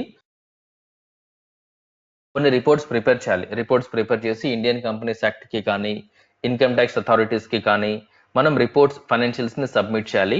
వీళ్ళకి రిపోర్ట్స్ కానీ ఫైనాన్షియల్ కానీ సబ్మిట్ చేసేటప్పుడు ఖచ్చితంగా ఐఎన్ఆర్ లో మాత్రమే ఉండాలి. అంటే లోకల్ రిపోర్ట్స్ అన్ని కూడా లోకల్ కరెన్సీలోనే ఉండాలి. లోకల్ కరెన్సీ అనేది కంట్రీ స్పెసిఫిక్, లోకల్ కరెన్సీ అనేది కంట్రీ స్పెసిఫిక్ ఆథరైజ్డ్ కరెన్సీ. ఇండియాలో ఆథరైజ్డ్ కరెన్సీ వచ్చేసి, అఫీషియల్ కరెన్సీ వచ్చేసి ఐఎన్ఆర్. ఇండియాలో ఏ కంపెనీ బిజినెస్ చేసినా కూడా వాళ్ళ రిపోర్టింగ్ కరెన్సీ ఐఎన్ఆర్ మాత్రమే ఉండాలి. ఇండియాలో వాళ్ళు రిపోర్ట్ చేస్తున్నారు కాబట్టి దాన్ని ఇండియన్ లోకల్ రిపోర్టింగ్ అంటారు. ఇండియన్ లోకల్ రిపోర్ట్ కి సంబంధించి అన్ని రిపోర్ట్ వాల్యూస్ కూడా మీకు ఐఎన్ఆర్ లో ఉండాలి. ఇక్కడ మీరు లోకల్ రిపోర్టింగ్ అంటారు. నెక్స్ట్ వచ్చేసి గ్రూప్ రిపోర్టింగ్. ఎప్పుడైతే మనం గ్రూప్ రిపోర్టింగ్ గురించి మాట్లాడతామో, గ్రూప్ రిపోర్టింగ్ అంటే మనకి కన్సాలిడేషన్ అని అర్థం. కన్సాలిడేషన్ మీనింగ్ ఏంటంటే ఇక్కడ మీరు మోటరోలా అనేది ఒకే కంట్రీలో ఆపరేట్ చేయట్లేదు. మోటరోలా అనేది ఒక గ్రూప్ అనుకోండి. మోటరోలా ఒక గ్రూప్ అనుకున్నప్పుడు మోటరోలా బిజినెస్ ఆపరేషన్స్ వచ్చేసి మల్టిపుల్ కంట్రీస్ లో జరుగుతున్నాయి. యుఎస్లో ఉన్నాయి, చైనాలో ఉన్నాయి, ఇండియాలో ఉంది, సింగపూర్లో ఉంది, దుబాయ్లో ఉంది. ఎండ్ ఆఫ్ ది మంత్ ఒకవేళ మీరు మోటరోలా ఓనర్ అయినప్పుడు ఓవరాల్ నా మోటరోలా ప్రాఫిట్ ఎంత, అంటే ఈ మంత్కి సంబంధించి నా ఓవరాల్ ప్రాఫిట్ ఎంత, నా ఓవరాల్ బిజినెస్ ఎంత మనకి తెలియాలి. తెలియాలన్నప్పుడు ఏం చేయాలి, అన్ని కంట్రీస్లో జరిగే ఆపరేషన్స్ ఒక ఫిక్స్డ్ అకౌంటింగ్ ప్రిన్సిపల్ పైన వెళ్ళాలి. డిఫరెంట్ అకౌంటింగ్ ప్రిన్సిపల్ మీరు పిక్ చేసినప్పుడు ఒక్కొక్క కంట్రీలో ఒక్కొక్క కరెన్సీ ఉంటుంది. ఇక్కడ మనకి స్టాండర్డ్గా ఫిక్స్డ్ పారామీటర్స్ లేనప్పుడు మీరు కన్సాలిడేషన్ చేయలేరు. కన్సాలిడేషన్ చేయడం అంటే అన్నింటినీ ప్లస్ చేసుకుంటూ పోవడం. అన్నింటినీ మీరు ప్లస్ చేస్తూ వెళ్ళాలంటే అన్ని సేమ్ పారామీటర్లో ఉంటే, అంటే అన్నీ ఒకే రకంగా మీరు యూజ్ చేసినప్పుడు మాత్రమే మీరు టోటల్ చేయడానికి కుదురుతుంది. డిఫరెంట్ కరెన్సీస్ ఉన్నాయి, డిఫరెంట్ మెథడ్స్, డిఫరెంట్ లాజిక్స్ పెట్టినప్పుడు దాన్ని నేను టోటల్ చేయలేను, ఎందుకంటే అది ఫిక్స్డ్ లాజిక్లో లేదు. ఎప్పుడైతే మీకు ఫిక్స్డ్ లాజిక్లో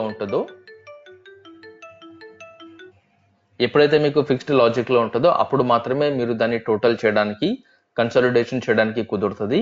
కన్సాలిడేషన్ అనేది ప్రతి కంపెనీకి ఉండే స్టాండర్డ్ రిక్వైర్మెంట్. ఏ కంపెనీ మీరు గ్లోబల్ కంపెనీ తీసుకున్నా, అంటే ఒక గ్రూప్లో more than 1 company code, more than 1 legal registered names ఎక్కడైతే ఉంటాయో అవన్నింటినీ కూడా గ్రూప్ అంటారు. అటువంటి గ్రూప్ కంపెనీస్ మీరు ఏవి తీసుకున్నా కూడా వాళ్ళందరికీ group reporting, consolidation reporting are corporate reporting అనేది మ్యాండేటరీ అవుతుంది. ఈ గ్రూప్ రిపోర్టింగ్ కోసం, కార్పొరేట్ రిపోర్టింగ్ కోసం, కన్సాలిడేషన్ రిపోర్టింగ్ కోసం వాళ్ళు ఏం చేస్తారంటే ఒక అకౌంటింగ్ స్టాండర్డ్ని, ఒక అకౌంటింగ్ ప్రిన్సిపల్ని పిక్ చేసుకుంటారు. మెజారిటీగా గ్రూప్ రిపోర్టింగ్ కోసం అందరూ యూజ్ చేసేది ఐఎఫ్ఆర్ఎస్ అకౌంటింగ్ ప్రిన్సిపల్ పిక్ చేస్తారు. ఐఎఫ్ఆర్ఎస్ అకౌంటింగ్ ప్రిన్సిపల్ని తీసుకొని అన్ని కంట్రీస్లో మీ అకౌంటింగ్ లోకల్ అకౌంటింగ్ ప్రిన్సిపల్తో పాటు ఐఎఫ్ఆర్ఎస్ అకౌంటింగ్ ప్రిన్సిపల్ని కూడా యూజ్ చేస్తారు. ఈ ఐఎఫ్ఆర్ఎస్ అకౌంటింగ్ ప్రిన్సిపల్కి సంబంధించి ఖచ్చితంగా యూఎస్ డాలర్ని మాత్రమే వాడతారు. అంటే గ్రూప్ కరెన్సీ చేసేటప్పుడు ఖచ్చితంగా ప్రతి ఒక్క కంపెనీ కూడా IFRS accounting standard and US dollar కరెన్సీని పిక్ చేసుకుంటుంది. IFRS accounting principle, US dollar కరెన్సీని పిక్ చేసుకొని ఈ రిపోర్టింగ్ అనేది ప్రిపేర్ చేస్తారు. ఈ రిపోర్ట్ ఈ బేస్ పైన ప్రిపేర్ చేసినప్పుడు ఏమవుతుంది అంటే వాళ్ళు ఈజీగా వాళ్ళ కన్సాలిడేషన్ని చేసుకోవచ్చు. అంటే ఇండియాలో, చైనాలో, సింగపూర్లో, దుబాయ్లో, యుఎస్లో వచ్చిన టోటల్ ప్రాఫిట్స్ ఎంత, ఇండివిజువల్గా వచ్చిన కంట్రీ వైజ్ ప్రాఫిట్ ఎంత నాకు తెలియాలి అన్నప్పుడు నాకు కన్సాలిడేషన్ అనేది మ్యాండేటరీ అవుతుంది. ఈ కన్సాలిడేషన్ కోసం నార్మల్గా మీరు పవర్ బిఐ వాడచ్చు. బయట మార్కెట్లో చాలా థర్డ్ పార్టీ అప్లికేషన్స్ ఉంటాయి. లేదు ఎస్ఐపిలో నుండే నాకు గ్రూప్ రిపోర్టింగ్ కన్సాలిడేషన్ కావాలి అంటే ఒకటి బీపీసీ వాడతారు, బిజినెస్ ప్లానింగ్ అండ్ కన్సాలిడేషన్, లేదు అంటే ఎస్ఏసి వాడతారు, ఎస్ఐపి అనలిటిక్స్ క్లౌడ్ అని ఇంకొక మాడ్యూల్ ఉంటుంది. వీటిని వాడి మీరు గ్రూప్ రిపోర్టింగ్ కానీ కన్సాలిడేషన్ కానీ ఎస్ఐపిలో చేయొచ్చు. అంటే మనం రిపోర్టింగ్ పైన వర్క్ చేసేటప్పుడు, మనం ఫైనాన్షియల్స్ని ఇవన్నీ ఒక కంపెనీ కోడ్లో చూసేటప్పుడు అది ఎట్లా అవుతుంది అంటే టాప్ టు బాటమ్ మీకు తెలిసి ఉండాలి. కంపెనీ కోడ్ క్రియేట్ చేసినప్పటి నుండి వాళ్ళు బ్యాలెన్స్ షీట్, రిపోర్ట్స్ ఫైనలైజ్ చేసే వరకు ఏం చేస్తున్నారు, అవి ఎలా జరుగుతున్నాయి అనే దానిపైన ఒక మినిమం అండర్స్టాండింగ్, మినిమం క్లారిటీ ఖచ్చితంగా మనకి ఒక ఫికో కన్సల్టెంట్గా మ్యాండేటరీ. ఇది లేదు అన్నప్పుడు ఏమవుతుంది అంటే మనం ఒక ప్రాజెక్ట్లో మాట్లాడేటప్పుడు కానీ, ఒక మీటింగ్లో ఉన్నప్పుడు, క్లయింట్తో ఉన్నప్పుడు, ఎవరైనా మనల్ని అడిగినప్పుడు సడన్గా మీరు చెప్పలేరు. ఈ పాయింట్స్ అన్నీ కూడా బేసిక్ ఫండమెంటల్ పాయింట్స్ కింద కన్సిడర్ చేస్తారు. ఏ ప్రాజెక్ట్లో అయినా బేసిక్ ఫండమెంటల్స్ కింద మనం కన్సిడర్ చేస్తాము అన్నాము అంటే మనం ఖచ్చితంగా అవి ఏంటి అనేది తెలుసుకోవాలి. అవి తెలుసుకున్న తర్వాత మనకి ఈజీగా అర్థమవుతుంది. ఓకే, ఇవి చేస్తున్నందుకు మనం ఇలా సెటప్ చేస్తున్నాము, ఇట్లా రిక్వైర్మెంట్ ఉంది కాబట్టి ఇలా సెట్టింగ్ చేస్తున్నాను, ఈ సెట్టింగ్ చేశాను, నేను రిపోర్ట్ ఎట్లా తీస్తాను, ఇవి చేంజ్ చేస్తే ఇంకెక్కడ ఇంపాక్ట్ అవుతుంది. మెల్లిమెల్లిగా మనం ఇంపాక్ట్ని కూడా అర్థం చేసుకుంటూ రావాలి. కాన్ఫిగరేషన్ చేస్తూ వెళ్ళాలి. అదే అప్రోచ్లో కంప్లీట్ బ్యాలెన్స్ షీట్ వరకు వెళ్ళిపోవాలి. ఈ ప్రాసెస్లో ఏమేం చేంజెస్ వస్తున్నాయి, ఏమేం కాన్ఫిగరేషన్ వస్తున్నాయి, ఈ కాన్ఫిగరేషన్ చేసేటప్పుడు ఇది కామన్గా అన్ని కంపెనీ కోడ్స్కి కలిపి ఉంటుందా, లేదంటే ఈ కంపెనీ కోడ్కి మాత్రమే అప్లికబుల్లా, లేదంటే ఈ కంట్రీకి మాత్రమే అప్లికబుల్లా, ఎలా సెట్టింగ్స్ చేస్తారు, ఇవన్నీ మనకి ఎవరు చెప్తారు, ఎట్లా చేస్తాము, మెల్లిమెల్లిగా అలవాటు చేసుకుంటూ అర్థం చేసుకుంటూ వెళ్ళాలి. అప్పుడు మాత్రమే మనకి క్లారిటీ వస్తుంది, కాన్ఫిడెన్స్ వస్తుంది. లేదు అంటే మనం చేస్తూ ఉంటాం కానీ ఎందుకు చేస్తున్నామో మనకి అర్థం కాదు. కాన్ఫిగరేషన్ చేస్తాము, ఎంట్రీలు వేస్తాము, రిపోర్ట్స్ తీస్తాము, కానీ ఏది ఎందుకు చేస్తున్నాం అనే clarity end of the day మనకు ఉండదు. అట్లా మనం చేయొద్దు. రైట్? ఎస్పెషల్లీ మీరు చేసేటప్పుడు రేపటి రోజు మీ ప్రాజెక్ట్ గురించి మీరు ఎక్స్ప్లెయిన్ చేసేటప్పుడు డిఫరెంట్ పాయింట్స్ని మీరు ఇంక్లూడ్ చేయాలి. మీ ప్రాజెక్ట్ గురించి మీరు ఎక్స్ప్లెయిన్ చేసేటప్పుడు డిఫరెంట్ పాయింట్స్ ఇంక్లూడ్ చేయాలి అంటే ఎట్లా కాన్ఫిగరేషన్ చేశారు, రిక్వైర్మెంట్ ఏంటి, మీ స్కోప్ ఏంటి, మీ రెస్పాన్సిబిలిటీస్ ఏంటి, స్పెసిఫిక్గా ఇవన్నీ అడుగుతారు. మీకు ఇప్పుడు మనం మాట్లాడుకుంటున్న పాయింట్స్, ఇంకా ముందు మాట్లాడే పాయింట్స్ అన్నీ కూడా మెల్లిమెల్లిగా అర్థమైనప్పుడు అవే పాయింట్స్ మీ రెస్పాన్సిబిలిటీస్ ఉంటాయి, కొత్తగా ఏముండవు. స్టాండర్డ్గా ప్రతి కన్సల్టెంట్కి ఉండే రెస్పాన్సిబిలిటీసే మీకు ఉంటాయి. కాకపోతే ఒక కన్సల్టెంట్గా మనం కాన్ఫిగరేషన్ కాకుండా ఏం చేస్తామన్నది తెలుసుకోవాలి. ఎందుకంటే మన మైండ్లో బ్లైండ్గా కాన్ఫిగరేషన్ మాత్రమే పికో కన్సల్టెంట్ చేస్తాడు అనేది ఫిక్స్ అయి ఉంటుంది. ఆ కాన్ఫిగరేషన్ పక్కన పెట్టేసి ఇంకేం చేస్తారు, మనం ఎంత ఎఫెక్టివ్గా నేర్చుకుంటే అంత ఎఫెక్టివ్గా మీరు బయట మాట్లాడగలుగుతారు. రైట్? సో ఈ పాయింట్స్ పైన ఒక క్లారిటీ వచ్చిన తర్వాత నెక్స్ట్ వచ్చేసి మనకి బేస్ లైన్ కాన్ఫిగరేషన్ స్టెప్స్ ఉంటాయి ఎస్ఐపిలో. Base line configuration steps. ఇప్పుడు నేను బేస్ లైన్ కాన్ఫిగరేషన్ స్టెప్స్ గురించి మాట్లాడినప్పుడు ఒక కంపెనీ కోడ్ని మనం సిస్టంలో సెటప్ చేయాలంటే మనకి కొన్ని కాన్ఫిగరేషన్ సెట్టింగ్స్ ఉంటాయి. ఈ కాన్ఫిగరేషన్ సెట్టింగ్స్ని ఖచ్చితంగా తెలుసుకొని ఉండాలి. ఇది స్టార్ట్ చేయడానికి ముందు పాయింట్స్ ఏంటి అంటే, ఇది మ్యాక్సిమం 90 minutesలో చేసే యాక్టివిటీ. మ్యాక్సిమం 90 minutes అంటే 1 hour 30 minutesలో మ్యాక్సిమం టైం ఇది. ఒక కంపెనీ కోడ్ మీరు క్రియేట్ చేసి ఆ కంపెనీ కోడ్లో ఒక అకౌంటింగ్ డాక్యుమెంట్, ఒక డెబిట్, ఒక క్రెడిట్ పోస్ట్ చేయడానికి మ్యాక్సిమం టైం మనం తీసుకోవాల్సింది 90 minutes మాత్రమే. అంటే రేపటి రోజు నువ్వు ప్రాక్టీస్ చేస్తున్నావు, నేను 2 కంపెనీ కోడ్లు చేశాను, 3 కంపెనీ కోడ్లు చేశాను అని మనకి మనం చెప్పుకోవడానికి ముందు మనం ఎంత టైంలో చేస్తున్నాము, 90 minutesలో చేయాలి. ఈ 90 minutes నువ్వు ఏది చూడకుండా చేయాలి. ఏది చూడకుండా చేయాలి అంటే, నీకు ఫర్ ఎగ్జాంపుల్ ఈ ఇన్ఫర్మేషన్ మాత్రమే చెప్తాను నేను. ఈ ఇన్ఫర్మేషన్ మాత్రమే నేను నీకు చెప్పినప్పుడు ఈ ఇన్ఫర్మేషన్ని బేస్ చేసుకొని నువ్వు కాన్ఫిగరేషన్ స్టార్ట్ చేయాలి. ఇది base line configuration. Base line కాన్ఫిగరేషన్కి నీకు పెద్ద ఇన్ఫర్మేషన్, రిక్వైర్మెంట్లు, బిజినెస్ ప్రాసెస్ అవసరం లేదు. బేస్ లైన్ కాన్ఫిగరేషన్ అంటే బేసిక్ సెటప్, ఆర్గ్ స్ట్రక్చర్ మాత్రమే సెటప్ చేస్తున్నావు. ఈ ఇన్ఫర్మేషన్ చూస్తే ఆటోమేటిక్గా మన మైండ్లో స్ట్రైక్ అవ్వాలి. ఓకే, ఇది రిక్వైర్మెంట్ అయితే దీన్ని మనం ఎలా సెటప్ చేస్తామో అనేది మనకి బేసిక్గా మైండ్లో ఒక క్లారిటీ, ఒక ఐడియా వచ్చేసిందంటే ఆటోమేటిక్గా మనకి అర్థమైపోతుంది. ఓకే, దీన్ని నేను ఎస్ఐపిలో తీసుకురావాలంటే ఇన్ని సెట్టింగ్స్ చేయాలి. ఈ సెట్టింగ్స్ చేయాలంటే నాకు ఈ ఇన్ఫర్మేషన్ కావాలి, నేమింగ్ కన్వెన్షన్ ఎట్లా తీసుకుంటాను. ఓకే, ఇవన్నీ కూడా ఒక సీక్వెన్షియల్ ఆర్డర్లో ఏది రిఫర్ చేయకుండా చేయాలి. మీరు ఏది రిఫర్ చేయదు అంటే మీ ముందు మెటీరియల్ ఉండొద్దు, నోట్స్ ఉండొద్దు, ఏది ఉండొద్దు, మీ మైండ్లో రన్ అయిపోవాలి ఆటోమేటిక్గా. బేస్ లైన్ కాన్ఫిగరేషన్ చేస్తున్నాము అంటే మన మైండ్లో ఆటోమేటిక్గా కొన్ని థింగ్స్ రన్ అయిపోవాలి. వాటి బేస్ పైన మీరు కాన్ఫిగరేషన్ కానీ ఇంకేదైనా చేసినప్పుడు మ్యాక్సిమం టైం మీరు కన్సిడర్ చేసేది 90 minutes మాత్రమే. ఈ 90 minutes కాన్ఫిగరేషన్ చేసేంత వరకు మీరు ప్రాక్టీస్ చేయాలి. దీనికి మీరు 2 కంపెనీ కోడ్లు పడుతుందా, 4 కంపెనీ కోడ్లు చేస్తే ఈ క్లారిటీ వస్తుందా, 10 కంపెనీ కోడ్లు చేస్తే క్లారిటీ వస్తుందా, అది కంప్లీట్గా ఇండివిజువల్ పైన డిపెండ్ అయి ఉంటుంది. ఒకరికి 2 కంపెనీ కోడ్లు చేయగానే అర్థమవుతుంది, చాలు. ఒకరికి 3 కంపెనీ కోడ్లు పట్టవచ్చు, 5 కంపెనీ కోడ్లు పట్టవచ్చు, 10 కంపెనీ కోడ్లు పట్టవచ్చు. ఆప్షన్ లేదు. ఆప్షన్ లేదు, ఎందుకంటే ఇది మ్యాండేటరీ స్టార్టింగ్ పాయింట్. ఇది ఈ స్టార్టింగ్ పాయింట్ దగ్గరే మనకు అర్థం కావట్లేదు, తడబడుతున్నాం అంటే ముందుకెళ్ళినప్పుడు ఇంకా కొన్ని చాలా డిఫికల్ట్గా వస్తాయి సినారియోలు. ఇవన్నీ డిఫికల్ట్గా వస్తాయి అని ఎందుకు అంటున్నాను అంటే, మనం కాన్ఫిగరేషన్ పైన వెళ్ళట్లేదు కాబట్టి సినారియో చూస్తే నీకు క్లారిటీ రావాలి ఏం చేయాలి అనేది. మనం కాన్ఫిగరేషన్ బేస్ పైన వెళ్తే ఏది అవసరం లేదు, నేనే మీకు చెప్పేస్తాను, ఈ డాక్యుమెంట్ చూడండి, ఈ మెటీరియల్ చూడండి, చూసుకుంటూ యాజ్ ఇట్ ఈస్గా దింపేసేయండి, వచ్చేస్తుంది. అది కాదు మన రిక్వైర్మెంట్. నీ ఓన్గా నీ మైండ్లో క్రియేట్ అవ్వాలి ఐడియాస్. ఒక ఎగ్జాంపుల్ కానీ సినారియో కానీ చూసినప్పుడు నీ మైండ్లో నీ ఓన్గా నీకు ఐడియాస్ క్రియేట్ అవ్వాలి. అట్లా ఎప్పుడైతే క్రియేట్ అవుతాయో అప్పుడు మాత్రమే నీకు అర్థమవుతుందని మీనింగ్. అట్లా అవ్వనంత వరకు నువ్వు ఎంత ఎఫర్ట్ పెట్టినా, ఎంత టైం కూర్చున్నా కూడా దానివల్ల నీకు ఉపయోగం రావట్లేదు, అంటే దానివల్ల నీకు బెనిఫిట్ రావట్లేదు. చేస్తున్నావు తప్పితే ఎందుకు చేస్తున్నావో తెలియట్లేదు. కొత్తగా ఏదైనా ఇచ్చి ఇది నువ్వు సెటప్ చేయంటే మనం చేయలేకపోతున్నాము. ఇమీడియట్గా మన మైండ్లో కాన్ఫిగరేషన్ ఏంటి, టీ కోడ్ ఏంటి, స్టెప్స్ ఏంటి, డాక్యుమెంట్ ఉందా, మెటీరియల్ ఉందా, నోట్స్ ఉందా, ఒక వీడియో ఉందా, ఇవన్నీ మన మైండ్లో రావద్దు. ఇవన్నీ రాకుండా నీ మైండ్లో దీన్ని నేను ఎట్లా సెటప్ చేయాలనే థాట్స్ క్రియేట్ అవ్వాలి. ఇనీషియల్గా రాదు, టైం పడుతుంది, టైం పట్టనివ్వండి. కాకపోతే మీరు ఎఫర్ట్ పెట్టండి. ఇనీషియల్గా టైం పడుతుంది, టైం పట్టనివ్వండి, ఎఫర్ట్ పెట్టండి.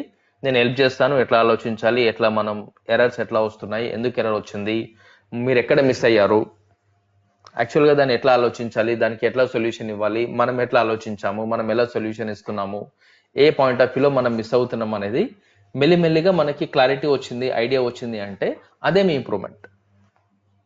ఆ ఇంప్రూవ్మెంట్ని మీరు చూడాలి. ఇనీషియల్గా ఏమవుతుందంటే అన్ని తడబడతారు, కొంచెం ట్రికీగా అనిపిస్తుంది, కన్ఫ్యూజన్స్ వస్తాయి. అవన్నీ మనకి ఇక్కడే రావాలి. కన్ఫ్యూజన్స్ కానీ తడబడడం కానీ అన్నీ ఇక్కడే వచ్చినప్పుడు రేపటి రోజు మీరు ప్రాజెక్ట్లో ఉన్నా కూడా ఎవరితో అయినా మాట్లాడినా కూడా ఎఫెక్టివ్గా మాట్లాడగలుగుతారు. మీరు చెప్పేటప్పుడు కాన్ఫిడెంట్గా చెప్పగలుగుతారు. అది మీ టార్గెట్ ఉండాలి. ఇక్కడ బేస్ లైన్ కాన్ఫిగరేషన్ చేసేటప్పుడు కొన్ని కాన్ఫిగరేషన్ స్టెప్స్ని అన్ని బ్లైండ్గా గుర్తుపెట్టుకోవద్దు. ఎవరైనా అడిగినా కూడా అన్ని స్టెప్ బై స్టెప్ చెప్పుకుంటూ వెళ్ళకూడదు. హై లెవెల్లో మాట్లాడుతూ వెళ్ళాలి. అప్పుడు మీరు ఏం చేస్తారంటే ఫస్ట్ వచ్చేసి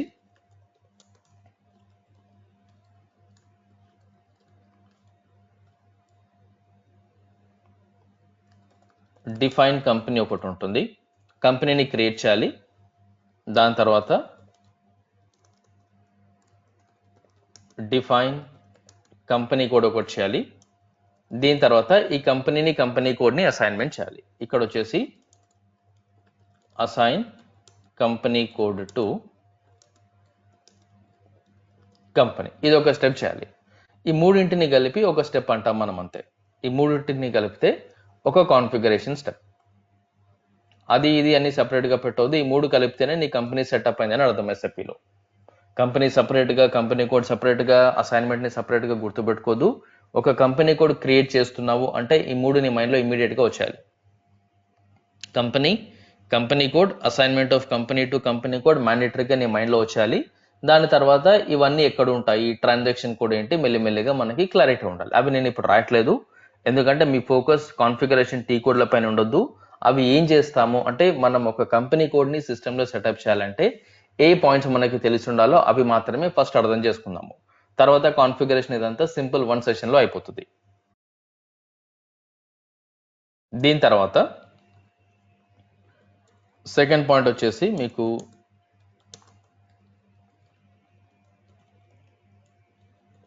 define chart of account. Chart of అకౌంట్ని సెకండ్ స్టేజ్ లాగా క్రియేట్ చేయాలి. ఇక్కడ చేసేటప్పుడు క్రియేట్ చేసిన చార్ట్ ఆఫ్ అకౌంట్ని ఇక్కడ assign chart of accounts to company code.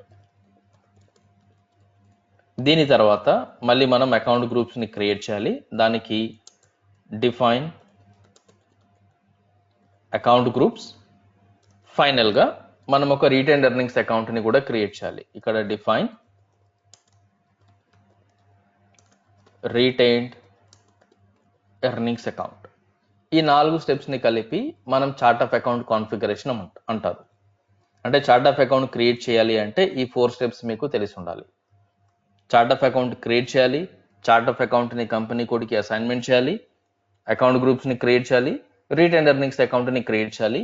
A step ఏంటి, ఎందులో ఏం చేస్తాము, ఈ ఇన్ఫర్మేషన్ మనకు ఎవరు ఇస్తారు, ఎట్లా చేస్తారు అనేది మనం తర్వాత సీక్వెన్షియల్గా, లాజికల్గా ఒక ఎగ్జాంపుల్ ప్రాక్టికల్గా తీసుకొని చూపిస్తాను. దీని తర్వాత నెక్స్ట్ వచ్చేసి మనకి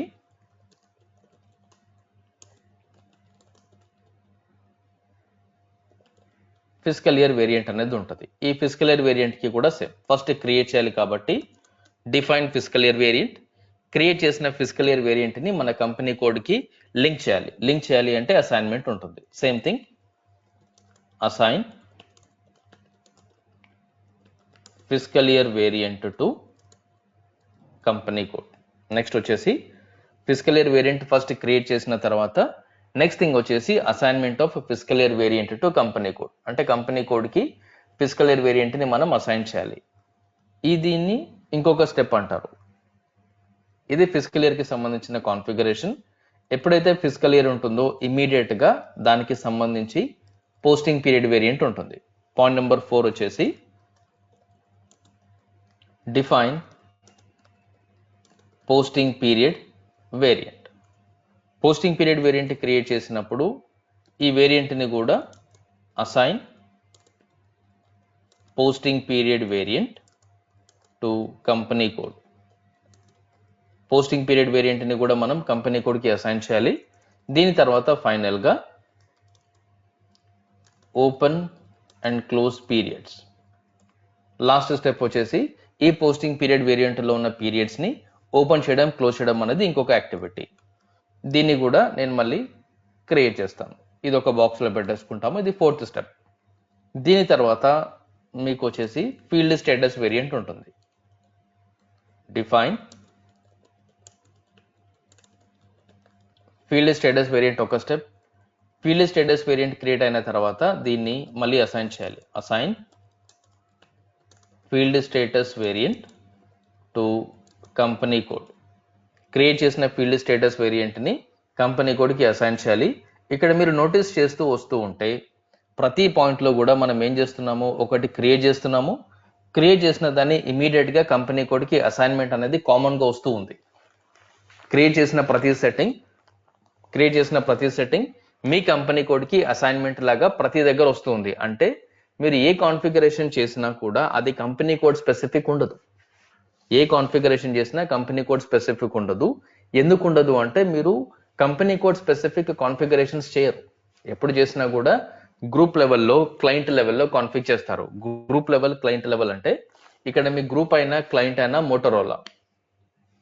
ఈ ఎగ్జాంపుల్లో మీ గ్రూప్ అయినా క్లయింట్ అయినా కూడా మోటోరోలాని మైండ్లో పెట్టుకొని మాత్రమే మీరు ప్రతిదీ సెటప్ చేయాలి. మీరు ఫిజికల్ ఇయర్ చేసినా ఇంకోటి ఏది చేసినా కూడా మోటోరోలా పాయింట్ ఆఫ్ వ్యూ చేస్తున్నారు. ఈ మోటోరోలా మల్టిపుల్ కంట్రీస్లో ఉంది కాబట్టి ప్రతి కంట్రీలో మోటోరోలాకి ఒక కంపెనీ కోడ్ ఉంది కాబట్టి క్రియేట్ చేసిన సెట్టింగ్ని ప్రతి మోటోరోలా లీగల్ ఎంటిటీకి, ప్రతి మోటోరోలా కంపెనీ కోడ్కి అసైన్మెంట్ చేస్తూ వస్తున్నారు. అంటే మీరు క్రియేట్ చేసేటప్పుడు మోటోరోలా పాయింట్ ఆఫ్ వ్యూలో కామన్గా క్రియేట్ చేస్తున్నారు. అసైన్మెంట్ చేసేటప్పుడు కంపెనీ కోడ్ లెవెల్లో అసైన్మెంట్ చేస్తూ వస్తున్నారు. అంటే మీరు కాన్ఫిగరేషన్ చేసేటప్పుడు నా ప్రతి కాన్ఫిగరేషన్ కంపెనీ కోడ్కి స్పెసిఫిక్గా ఉంటుందన్న మైండ్ నుంచి బయటికి రావాలి ఫస్ట్. ఎందుకంటే ఆ మైండ్ సెట్లో మనం ఎన్ని రోజులైతే ఉంటామో అన్ని రోజులు మనం చేసే కాన్ఫిగరేషన్ మనకు అర్థం కాదు. ఎన్ని రోజులైతే మనం ఆ మైండ్ సెట్లో ఉంటామో అన్ని రోజులు మనకి క్లారిటీగా అర్థం కాదు. అట్లా ఉండొద్దు. ఇది మీ ఫీల్డ్ స్టేటస్ వేరియంట్. దీని తర్వాత మనకి డిఫైన్ టాలరెన్సెస్ ఉంటాయి. Tolerance groups for GL accounts ఉంటుంది. నెక్స్ట్ వచ్చేసి tolerance groups for customer and vendors ఉంటుంది. కస్టమర్ వెండర్కి సంబంధించిన టాలరెన్స్ వేరు. ఫైనల్గా టాలరెన్స్ గ్రూప్ ఫర్ యూజర్స్కి ఉంటుంది. అంటే టాలరెన్స్లో మనకి 3 ఉంటాయి. ఒకటి GL level tolerance, customer vendor లెవెల్కి సంబంధించిన ఇంకొక టాలరెన్స్, యూజర్స్కి సంబంధించిన ఇంకొక టాలరెన్స్. ఈ 3 టాలరెన్స్ గురించి మనకు ఐడియా ఉండాలి. దీని తర్వాత నెక్స్ట్ వచ్చేసి మీకు డిఫైన్ కంట్రోలింగ్ ఏరియా ఉంటుంది. కంట్రోలింగ్ ఏరియా ఒకటి క్రియేట్ చేయాలి. క్రియేట్ చేసిన కంట్రోలింగ్ ఏరియాని అసైన్ చేయాలి. అసైన్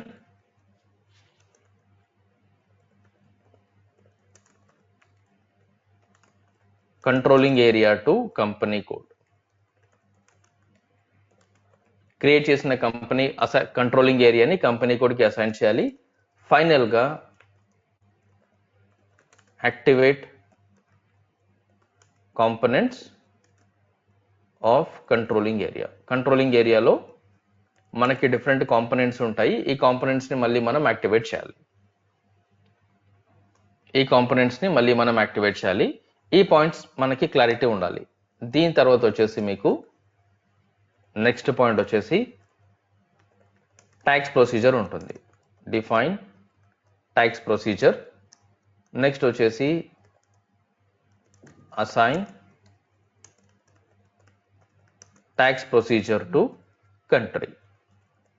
నెక్స్ట్ వచ్చేసి ఈ స్టెప్ చేయాలి. దీని తర్వాత మళ్ళీ డిఫరెంట్ కాన్ఫిగరేషన్స్ చేయాల్సి ఉంటుంది. ఇవి చేసిన తర్వాత ఇవి ఇక్కడ వరకు మనం ఏవైతే కాన్ఫిగరేషన్ స్టెప్స్ రాసుకున్నామో ఇవన్నీ ఈసీసీలో, S/4HANAలో అట్లాగే ఉంటాయి. ఇక్కడ వరకు చేంజెస్ ఉండవు. ఇక్కడ వరకు మీరు ఏదైతే కాన్ఫిగరేషన్ స్టెప్స్ రాసుకున్నారో ఇవన్నీ SAP ECC సర్వర్లో, SAP S/4HANA సర్వర్లో ఒకేలా ఉంటాయి. ఇక్కడ వరకు చేంజెస్ ఏమీ ఉండవు. దీని తర్వాత కొన్ని స్టెప్స్ ఉంటాయి. అవి S/4HANAలో మాత్రమే స్పెసిఫిక్గా ఉంటాయి. ఇక్కడ వచ్చేసి ఇంకొకటి మీరు చేయాల్సింది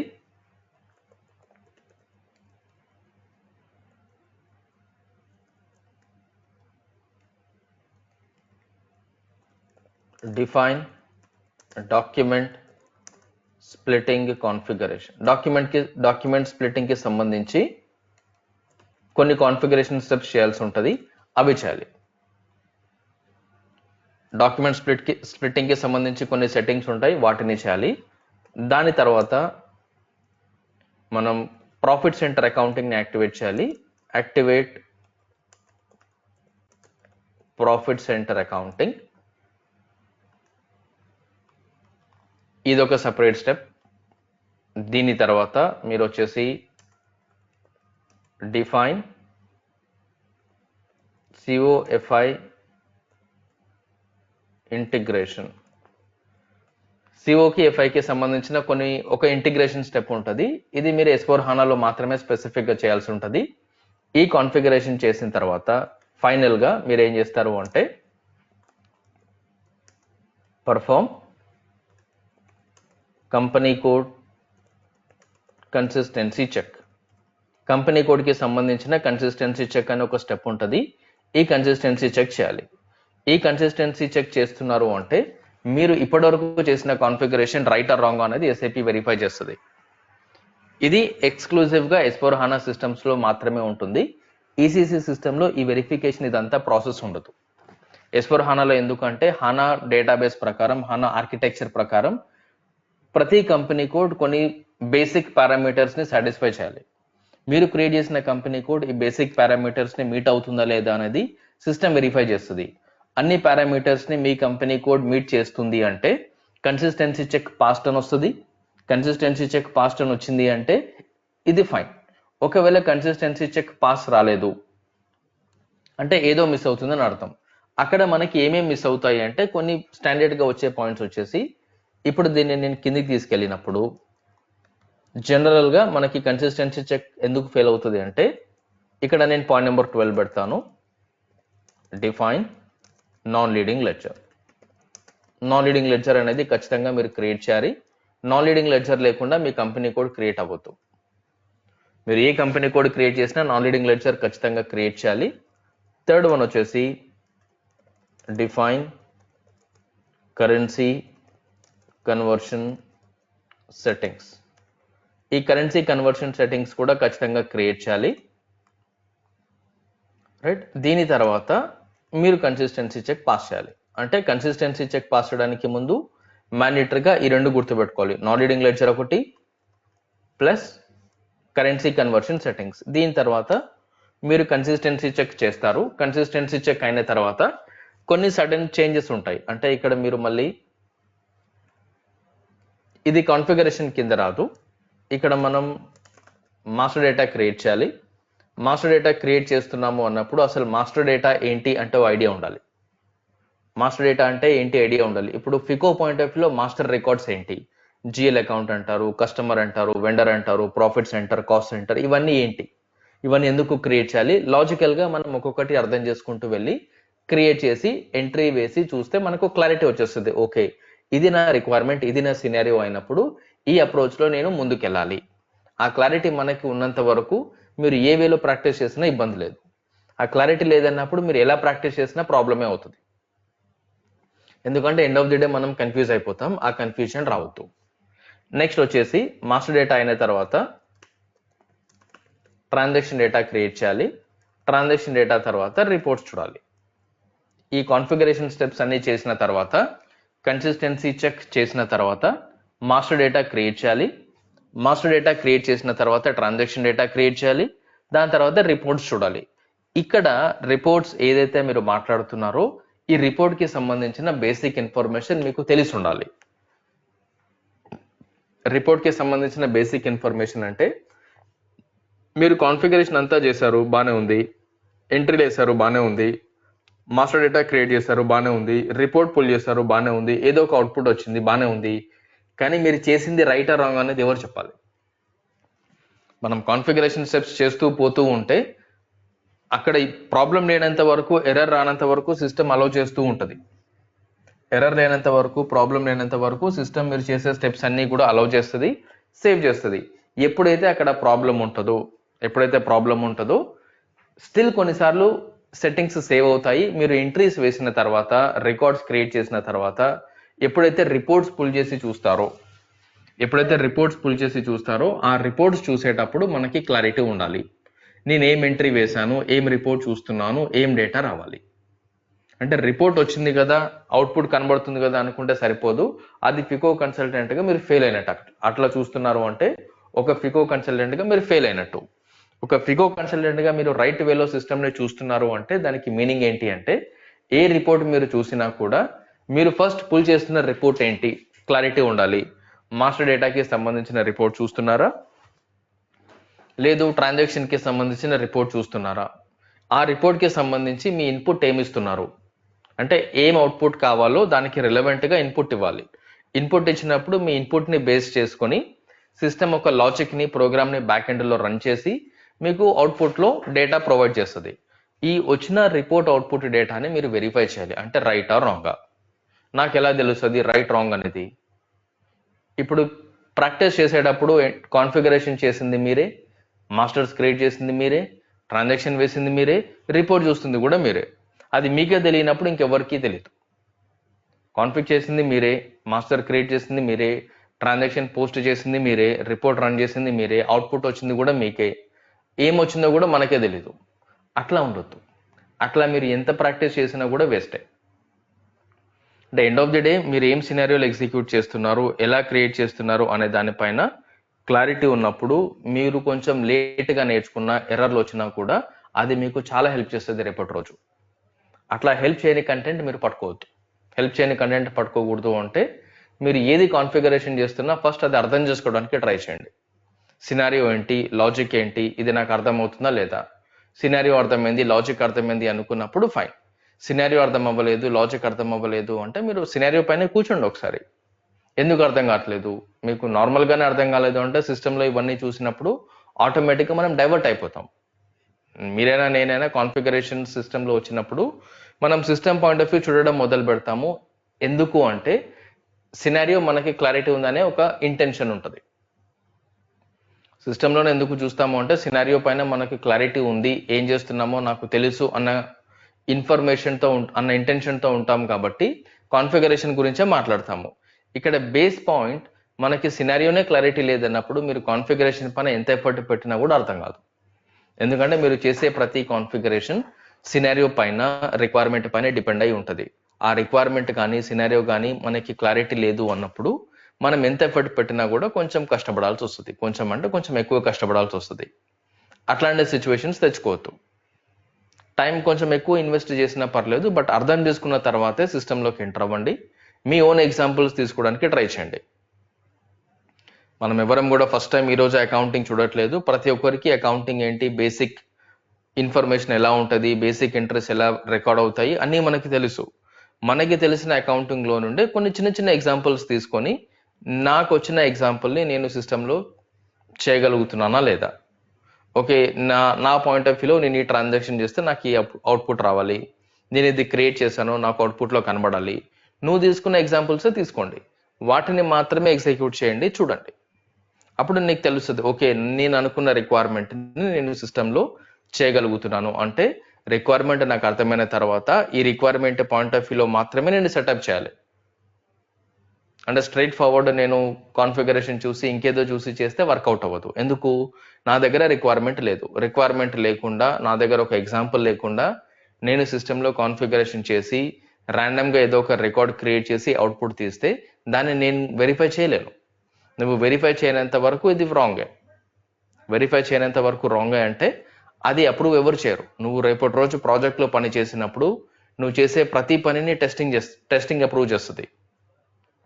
నువ్వు చేసింది రైటా కాదా అని ఫస్ట్ నువ్వే కన్ఫర్మ్ చేసుకోవాలి. దానికి యూనిట్ టెస్టింగ్ చేస్తావు. నువ్వు చేసిన కాన్ఫిగరేషన్ కరెక్టా కాదా అనేది నీకు నువ్వు తెలుసుకోవాలి. నీకు నువ్వు తెలుసుకోవాలి అంటే నీకు నువ్వు కూర్చొని యూనిట్ టెస్టింగ్ చేయాలి. యూనిట్ టెస్టింగ్ చేసి అన్నింటికి రిజల్ట్ రాయాలి. ఓకే, డాక్యుమెంట్ పోస్ట్ అయింది, రిపోర్ట్ వచ్చింది, ఇదైంది అదైంది అని టెస్టింగ్ చేసుకుని ప్రతి దానికి రిజల్ట్ రాసుకొని ప్రతి దానికి డాక్యుమెంటేషన్ చేయాలి. అంటే స్క్రీన్ షాట్లో తీసుకొని పెట్టుకోవాలి. అది నీ యూనిట్ టెస్టింగ్. యూనిట్ టెస్టింగ్లో నువ్వు చేసిన కాన్ఫిగరేషన్, నువ్వు అండర్స్టాండ్ చేసుకున్న బిజినెస్ రిక్వైర్మెంట్ ప్రాపర్గా ఉంది, అన్నీ వర్క్ అవుతున్నాయి అనేది నిన్ను నువ్వు సర్టిఫై చేసుకున్నావు, ఫైన్. దీని తర్వాత నువ్వు వెళ్ళి యూజర్తో కూర్చోవాలి, అక్కడ యూఐటీ జరుగుతుంది. యూజర్తో కూర్చున్నప్పుడు యూఐటీ జరిగినప్పుడు నువ్వు చేయవు, యూజర్ టెస్ట్ చేస్తాడు అన్ని. యూజర్ టెస్ట్ చేసేటప్పుడు యూజర్ అన్ని కూడా స్ట్రిక్ట్గా టెస్ట్ చేస్తాడు. అంటే ఒక డెబిట్ క్రెడిట్ వేయాలి అన్నప్పుడు ప్రాక్టికల్గా వాళ్ళ సినారియోస్ ఏవైతే ఉన్నాయో ఆ సినారియోకి సంబంధించిన డెబిట్ క్రెడిట్ ఎంట్రీలు వేస్తాడు. ఆ సినారియోకి సంబంధించిన డెబిట్ క్రెడిట్ ఎంట్రీస్ వేసినప్పుడు అవుట్పుట్ రిపోర్టు అన్ని ఎగ్జాక్ట్గా మ్యాచ్ చేసుకుంటాడు. ఈ రిపోర్ట్ నాకు ఎలా వస్తుంది, ఇక్కడ నాకు మిస్టేక్ అయితే సిస్టమ్ ఎట్లా బిహేవ్ చేస్తుంది, అన్ని క్రాస్ క్వశ్చన్లు వేస్తూ ఉంటారు. అన్నింటినీ సిస్టంలో చూపించమంటారు. ఎందుకు, రేపటి రోజు వాళ్ళు వాడాలి సిస్టమ్ని. నువ్వు టెస్ట్ చేసినప్పుడు నువ్వు వాడేది కాదు కాబట్టి నువ్వు లెఫ్ట్ అండ్ రైట్ పైన పైన టెస్ట్ చేసి వదిలేస్తావు. బట్ యూజర్ అట్లా చేయడు. యూజర్ టెస్ట్ చేసేటప్పుడు డిఫరెంట్ వేలో టెస్ట్ చేస్తారు. ప్రతి పాయింట్ని ప్రతి రిపోర్ట్ని వాళ్ళు నోట్ డౌన్ చేసుకుంటారు. అన్ని అడిగి చూపించమంటారు. ఇది ఎలా వస్తుంది చూపెట్టండి, అది ఎలా వస్తుంది చూపెట్టండి అంటారు. అది నువ్వు చూపెట్టగలగాలి. అంటే ఆ పాయింట్స్ అన్నీ కూడా నీకు క్లారిటీగా తెలిసి ఉండాలి.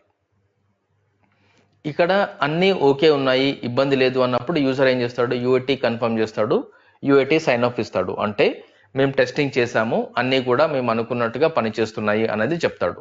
రెండో పాయింట్ ఏంటి అంటే యూజర్ ఇంకోటి ఏం చెప్తాడు, మీకు ఏవైనా ఇష్యూస్ వచ్చినప్పుడు, ఎక్కడైనా మిస్టేక్స్ జరిగినప్పుడు ఈ ప్రాసెస్ సరిగ్గా పనిచేయట్లేదు, ఇక్కడ ఎర్రర్ వస్తుంది, ఈ రిపోర్ట్ వాల్యూస్ రాంగ్ వస్తున్నాయని చెప్తాడు.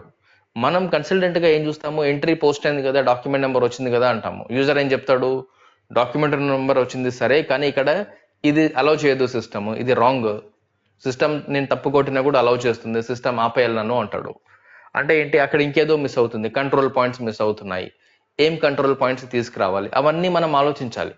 అంటే నువ్వు ఎంట్రీ వేసేటప్పుడే యూజర్ ఒక ప్రాజెక్టులో, ఒక ఆర్గనైజేషన్లో ఎలా సిస్టమ్ని వాడతాడో నువ్వు అలా ఆలోచించడం మొదలు పెట్టాలి స్టార్టింగ్ నుండి. దాని తర్వాత రిపోర్ట్స్ తీసినప్పుడు అవుట్పుట్ వచ్చింది కదా అని మనం వదిలేస్తాం చాలాసార్లు. రిపోర్ట్ రన్ చేస్తాము, అవుట్పుట్ రాగానే వదిలేస్తాము. కానీ యూజర్ అట్లా వదిలేయడు. యూజర్ ఏం చేస్తాడు, వచ్చిన అవుట్పుట్ని వ్యాలిడేట్ చేస్తాడు. వచ్చిన అవుట్పుట్ని ఎలా వ్యాలిడేట్ చేస్తాడు, నేను ఏదో ఇన్పుట్ నేను 1+1+1 ఇచ్చాను, నా అవుట్పుట్ 3 రావాలి, సిస్టంలో 2.5 వస్తుంది, సిస్టంలో 2 వస్తుంది, సిస్టంలో 4 వస్తుంది, నెంబర్ టాలీ అవ్వట్లేదు అంటాడు. అంటే ఏంటి, రిపోర్ట్ ఎలా వర్క్ అవుతుంది, ఏ బేస్ పైన ఏ లాజిక్ పైన రిపోర్ట్ అవుట్పుట్ ఇస్తుంది అనేది ఒక కన్సల్టెంట్గా నీకు క్లారిటీ ఉండాలి. ఒక కన్సల్టెంట్గా నీకు క్లారిటీ ఉందంటే ఫైన్, ఆ క్లారిటీ లేదంటే మళ్ళీ ప్రాబ్లం. ఎందుకు, ఈ పాయింట్స్ అన్ని యూజర్ చెక్ చేస్తాడు, టెస్ట్ చేస్తాడు అని మనకి తెలిసినప్పుడు నువ్వు ప్రాక్టీస్ చేసేటప్పుడు, నువ్వు అర్థం చేసుకునేటప్పుడు ఈ పాయింట్స్ అన్నీ నీ మైండ్లో ఉన్నప్పుడు చెక్ లిస్ట్ లాగా ఏ టాపిక్లో వెళ్ళినా సరే ఈ చెక్ లిస్ట్ ఫిల్ అయిన తర్వాతనే ముందుకెళ్ళు. ఏ ప్రాసెస్లో అయినా సరే ఈ చెక్ లిస్ట్ ఫుల్ చేసిన తర్వాతే ముందుకెళ్ళు. అంటే ఓకే నాకు అర్థమైందా, రిక్వైర్మెంట్ ఏంటి అర్థమైందా, ఎగ్జాంపుల్ నేను తీసుకోగలనా, దానికి సంబంధించి కాన్ఫిగ్ చేయగలుగుతున్నానా, అదే దానికి సంబంధించి ఏ మాస్టర్ రికార్డ్స్ కావాలి నాకు ఐడియా ఉందా, మాస్టర్ ఎట్లా క్రియేట్ చేస్తున్నాను, ట్రాన్సాక్షన్స్ ఏం పోస్ట్ చేస్తున్నాను, ఈ క్లారిటీ ఉన్నప్పుడు నీకు ఆటోమేటిక్గా ఒక ఐడియా వచ్చేస్తుంది. ఓకే ఇలా వర్క్ చేస్తే నాకు సిస్టమ్ ఇలా బిహేవ్ చేస్తుంది.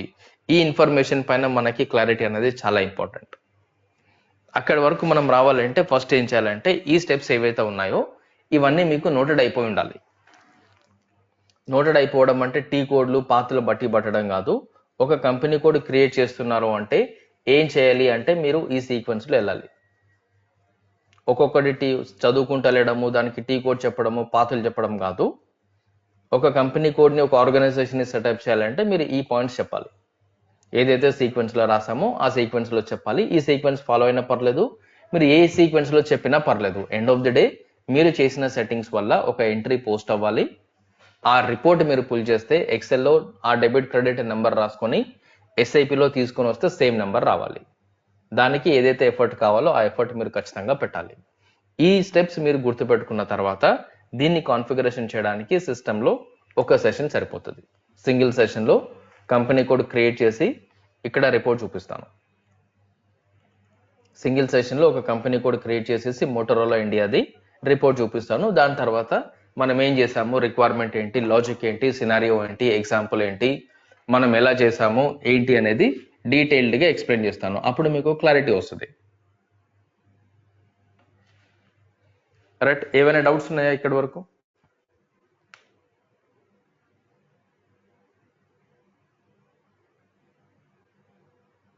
నాకు ఒక చిన్న డౌట్ సార్. చెప్పండి. ఫర్ ఎగ్జాంపుల్ ఇప్పుడు ఇండియా ఆ కంపెనీ అనేది ఇండియాలో లొకేట్ అయి ఉంది. సో మనం ఇండియాకి మాత్రమే మన గ్రూప్ కరెన్సీ కూడా ఇండియానే ఇస్తాం కదా సార్ అప్పుడు? ఉండదు. ఇండియాలో మాత్రమే ఉంది, రేపటి రోజు వాళ్ళు ఎక్స్పాండ్ చేసే థాట్ లేదు అన్నప్పుడు ఐఎన్ఆర్ తీసుకోవచ్చు. బట్ ఐఎన్ఆర్ తీసుకోవడం అనేది నాట్ రికమెండెడ్. గ్రూప్ కరెన్సీ ఎప్పుడు కూడా డాలరే ఉంటుంది. ఏ ప్రాజెక్ట్లో అయినా సరే మనం రికమెండ్ చేసే గ్రూప్ కరెన్సీ ఎప్పుడు డాలరే ఉంటుంది. ఎందుకంటే రేపటి రోజు నువ్వు బిజినెస్ ఎక్స్పాండ్ చేసినప్పుడు, వేరే కంట్రీస్లో ఎస్టాబ్లిష్ అయినప్పుడు గ్రూప్ రిపోర్టింగ్ కావాలి ఖచ్చితంగా. అవునా? ఈ గ్రూప్ రిపోర్టింగ్ కి, కన్సాలిడేషన్ కి మనం మాక్సిమం ప్రతి కంపెనీ వాడేది డాలర్. కాబట్టి గ్రూప్ కరెన్సీ మనకి ఎప్పుడు ఎక్కడ వచ్చినా కూడా అది డాలర్ అని మైండ్లో ఫిక్స్ అయిపోండి.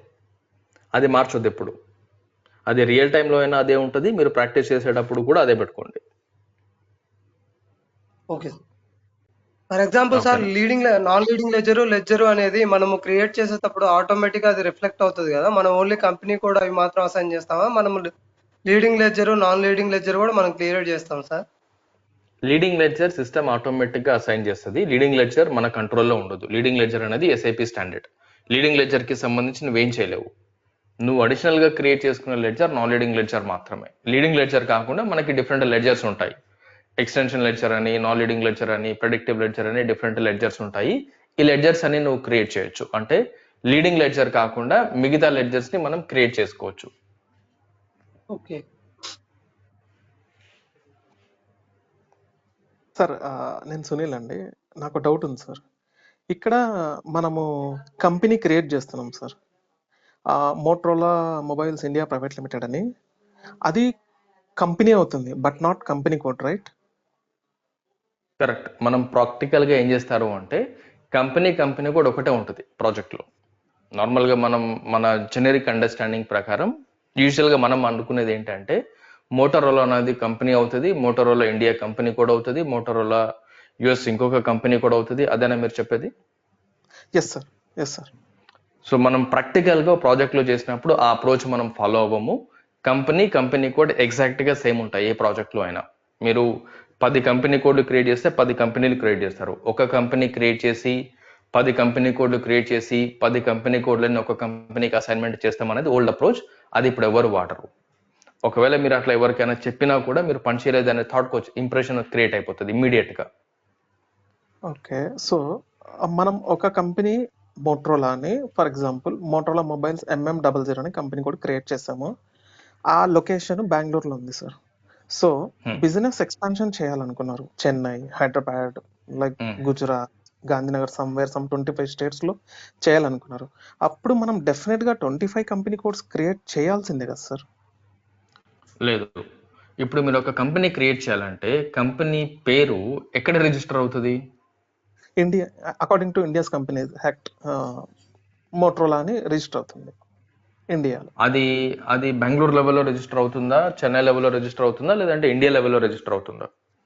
ఇండియా లెవెల్ రిజిస్టర్ అవుతుంది సార్. ఒక ఎగ్జాంపుల్ చెప్పండి, ఏ పేరు రిజిస్టర్ చేస్తారు? అంటే based on my knowledge, for example Tata ఏదైనా ఒక పేరు టాటా తీసేయండి, మోటరోలానే పట్టుకోండి. ఏ పేరు రిజిస్టర్ చేస్తారు? ఫర్ ఎగ్జాంపుల్ మొబైల్స్ ఉన్నాయి సార్, సర్వీసెస్ ఉన్నాయి. సో ఫర్ ఎగ్జాంపుల్ ఏ పేరు మీరు బిజినెస్ చేస్తున్నారు అంటే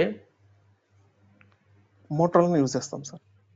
మోటరోలా అనే పేరుతో మోటరోలా ఇండియా ప్రైవేట్ లిమిటెడ్ అని రిజిస్టర్ చేశారనుకోండి. మీరు ఏది తీసుకున్నా కూడా మీ కంపెనీ రిజిస్ట్రేషన్ అంటే ఏంటి అంటే మీరు ఒక ఇన్వాయిస్ తీసుకోండి ప్రతి కంపెనీది.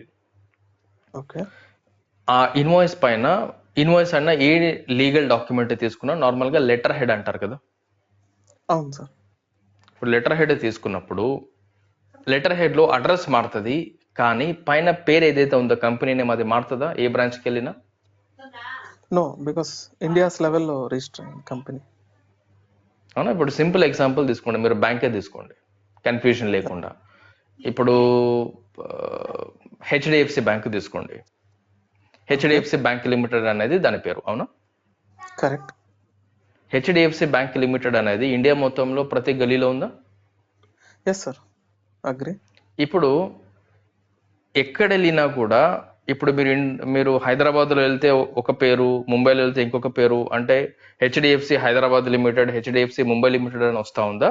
ప్రతి దగ్గర హెచ్డిఎఫ్సి బ్యాంక్ లిమిటెడ్ అని మాత్రమే ఉంటుందా? హెచ్డిఎఫ్సి బ్యాంక్ లిమిటెడ్ అనే ఉంటుంది సార్. ఎందుకు? బికాస్ ఇండియాస్ లెవెల్లో అది కంపెనీ రిజిస్టర్ అయింది. రైట్.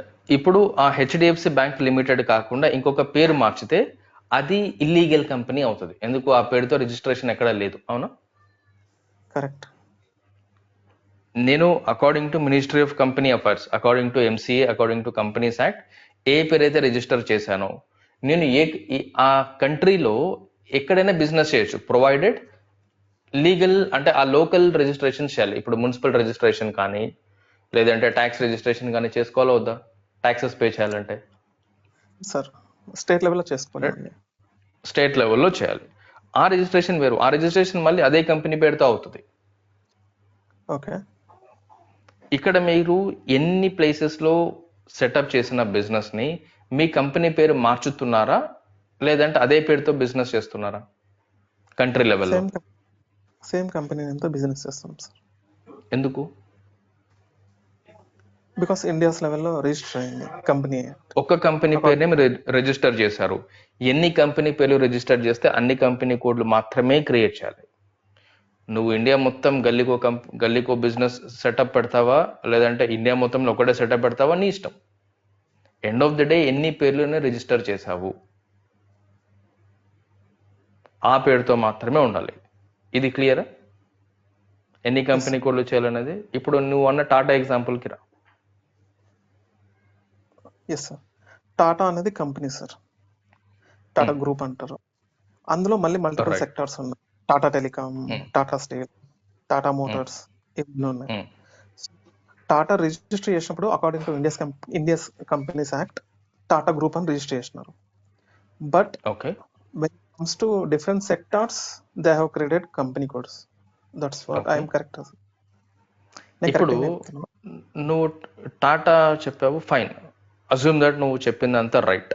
ఇప్పుడు మార్కెట్లో వెళ్ళి ఏ టాటాకి సంబంధించిన బిజినెస్లోకైనా వెళ్ళు, ఓకే. ఏదైనా పర్చేస్ చేయి, ఇన్వాయిస్ కానీ ఏదైనా చూడు, వాళ్ళ లీగల్ డాక్యుమెంట్ ఏదైనా చూడు, ఏ డాక్యుమెంట్లో అయినా టాటా గ్రూప్ అనే దానిపైన లెటర్ హెడ్ ఉంటుందా లేదంటే ఇప్పుడు ఒక కార్ కొంటే టాటా మోటార్స్ అని వస్తుందా టాటా గ్రూప్ అని వస్తుందా?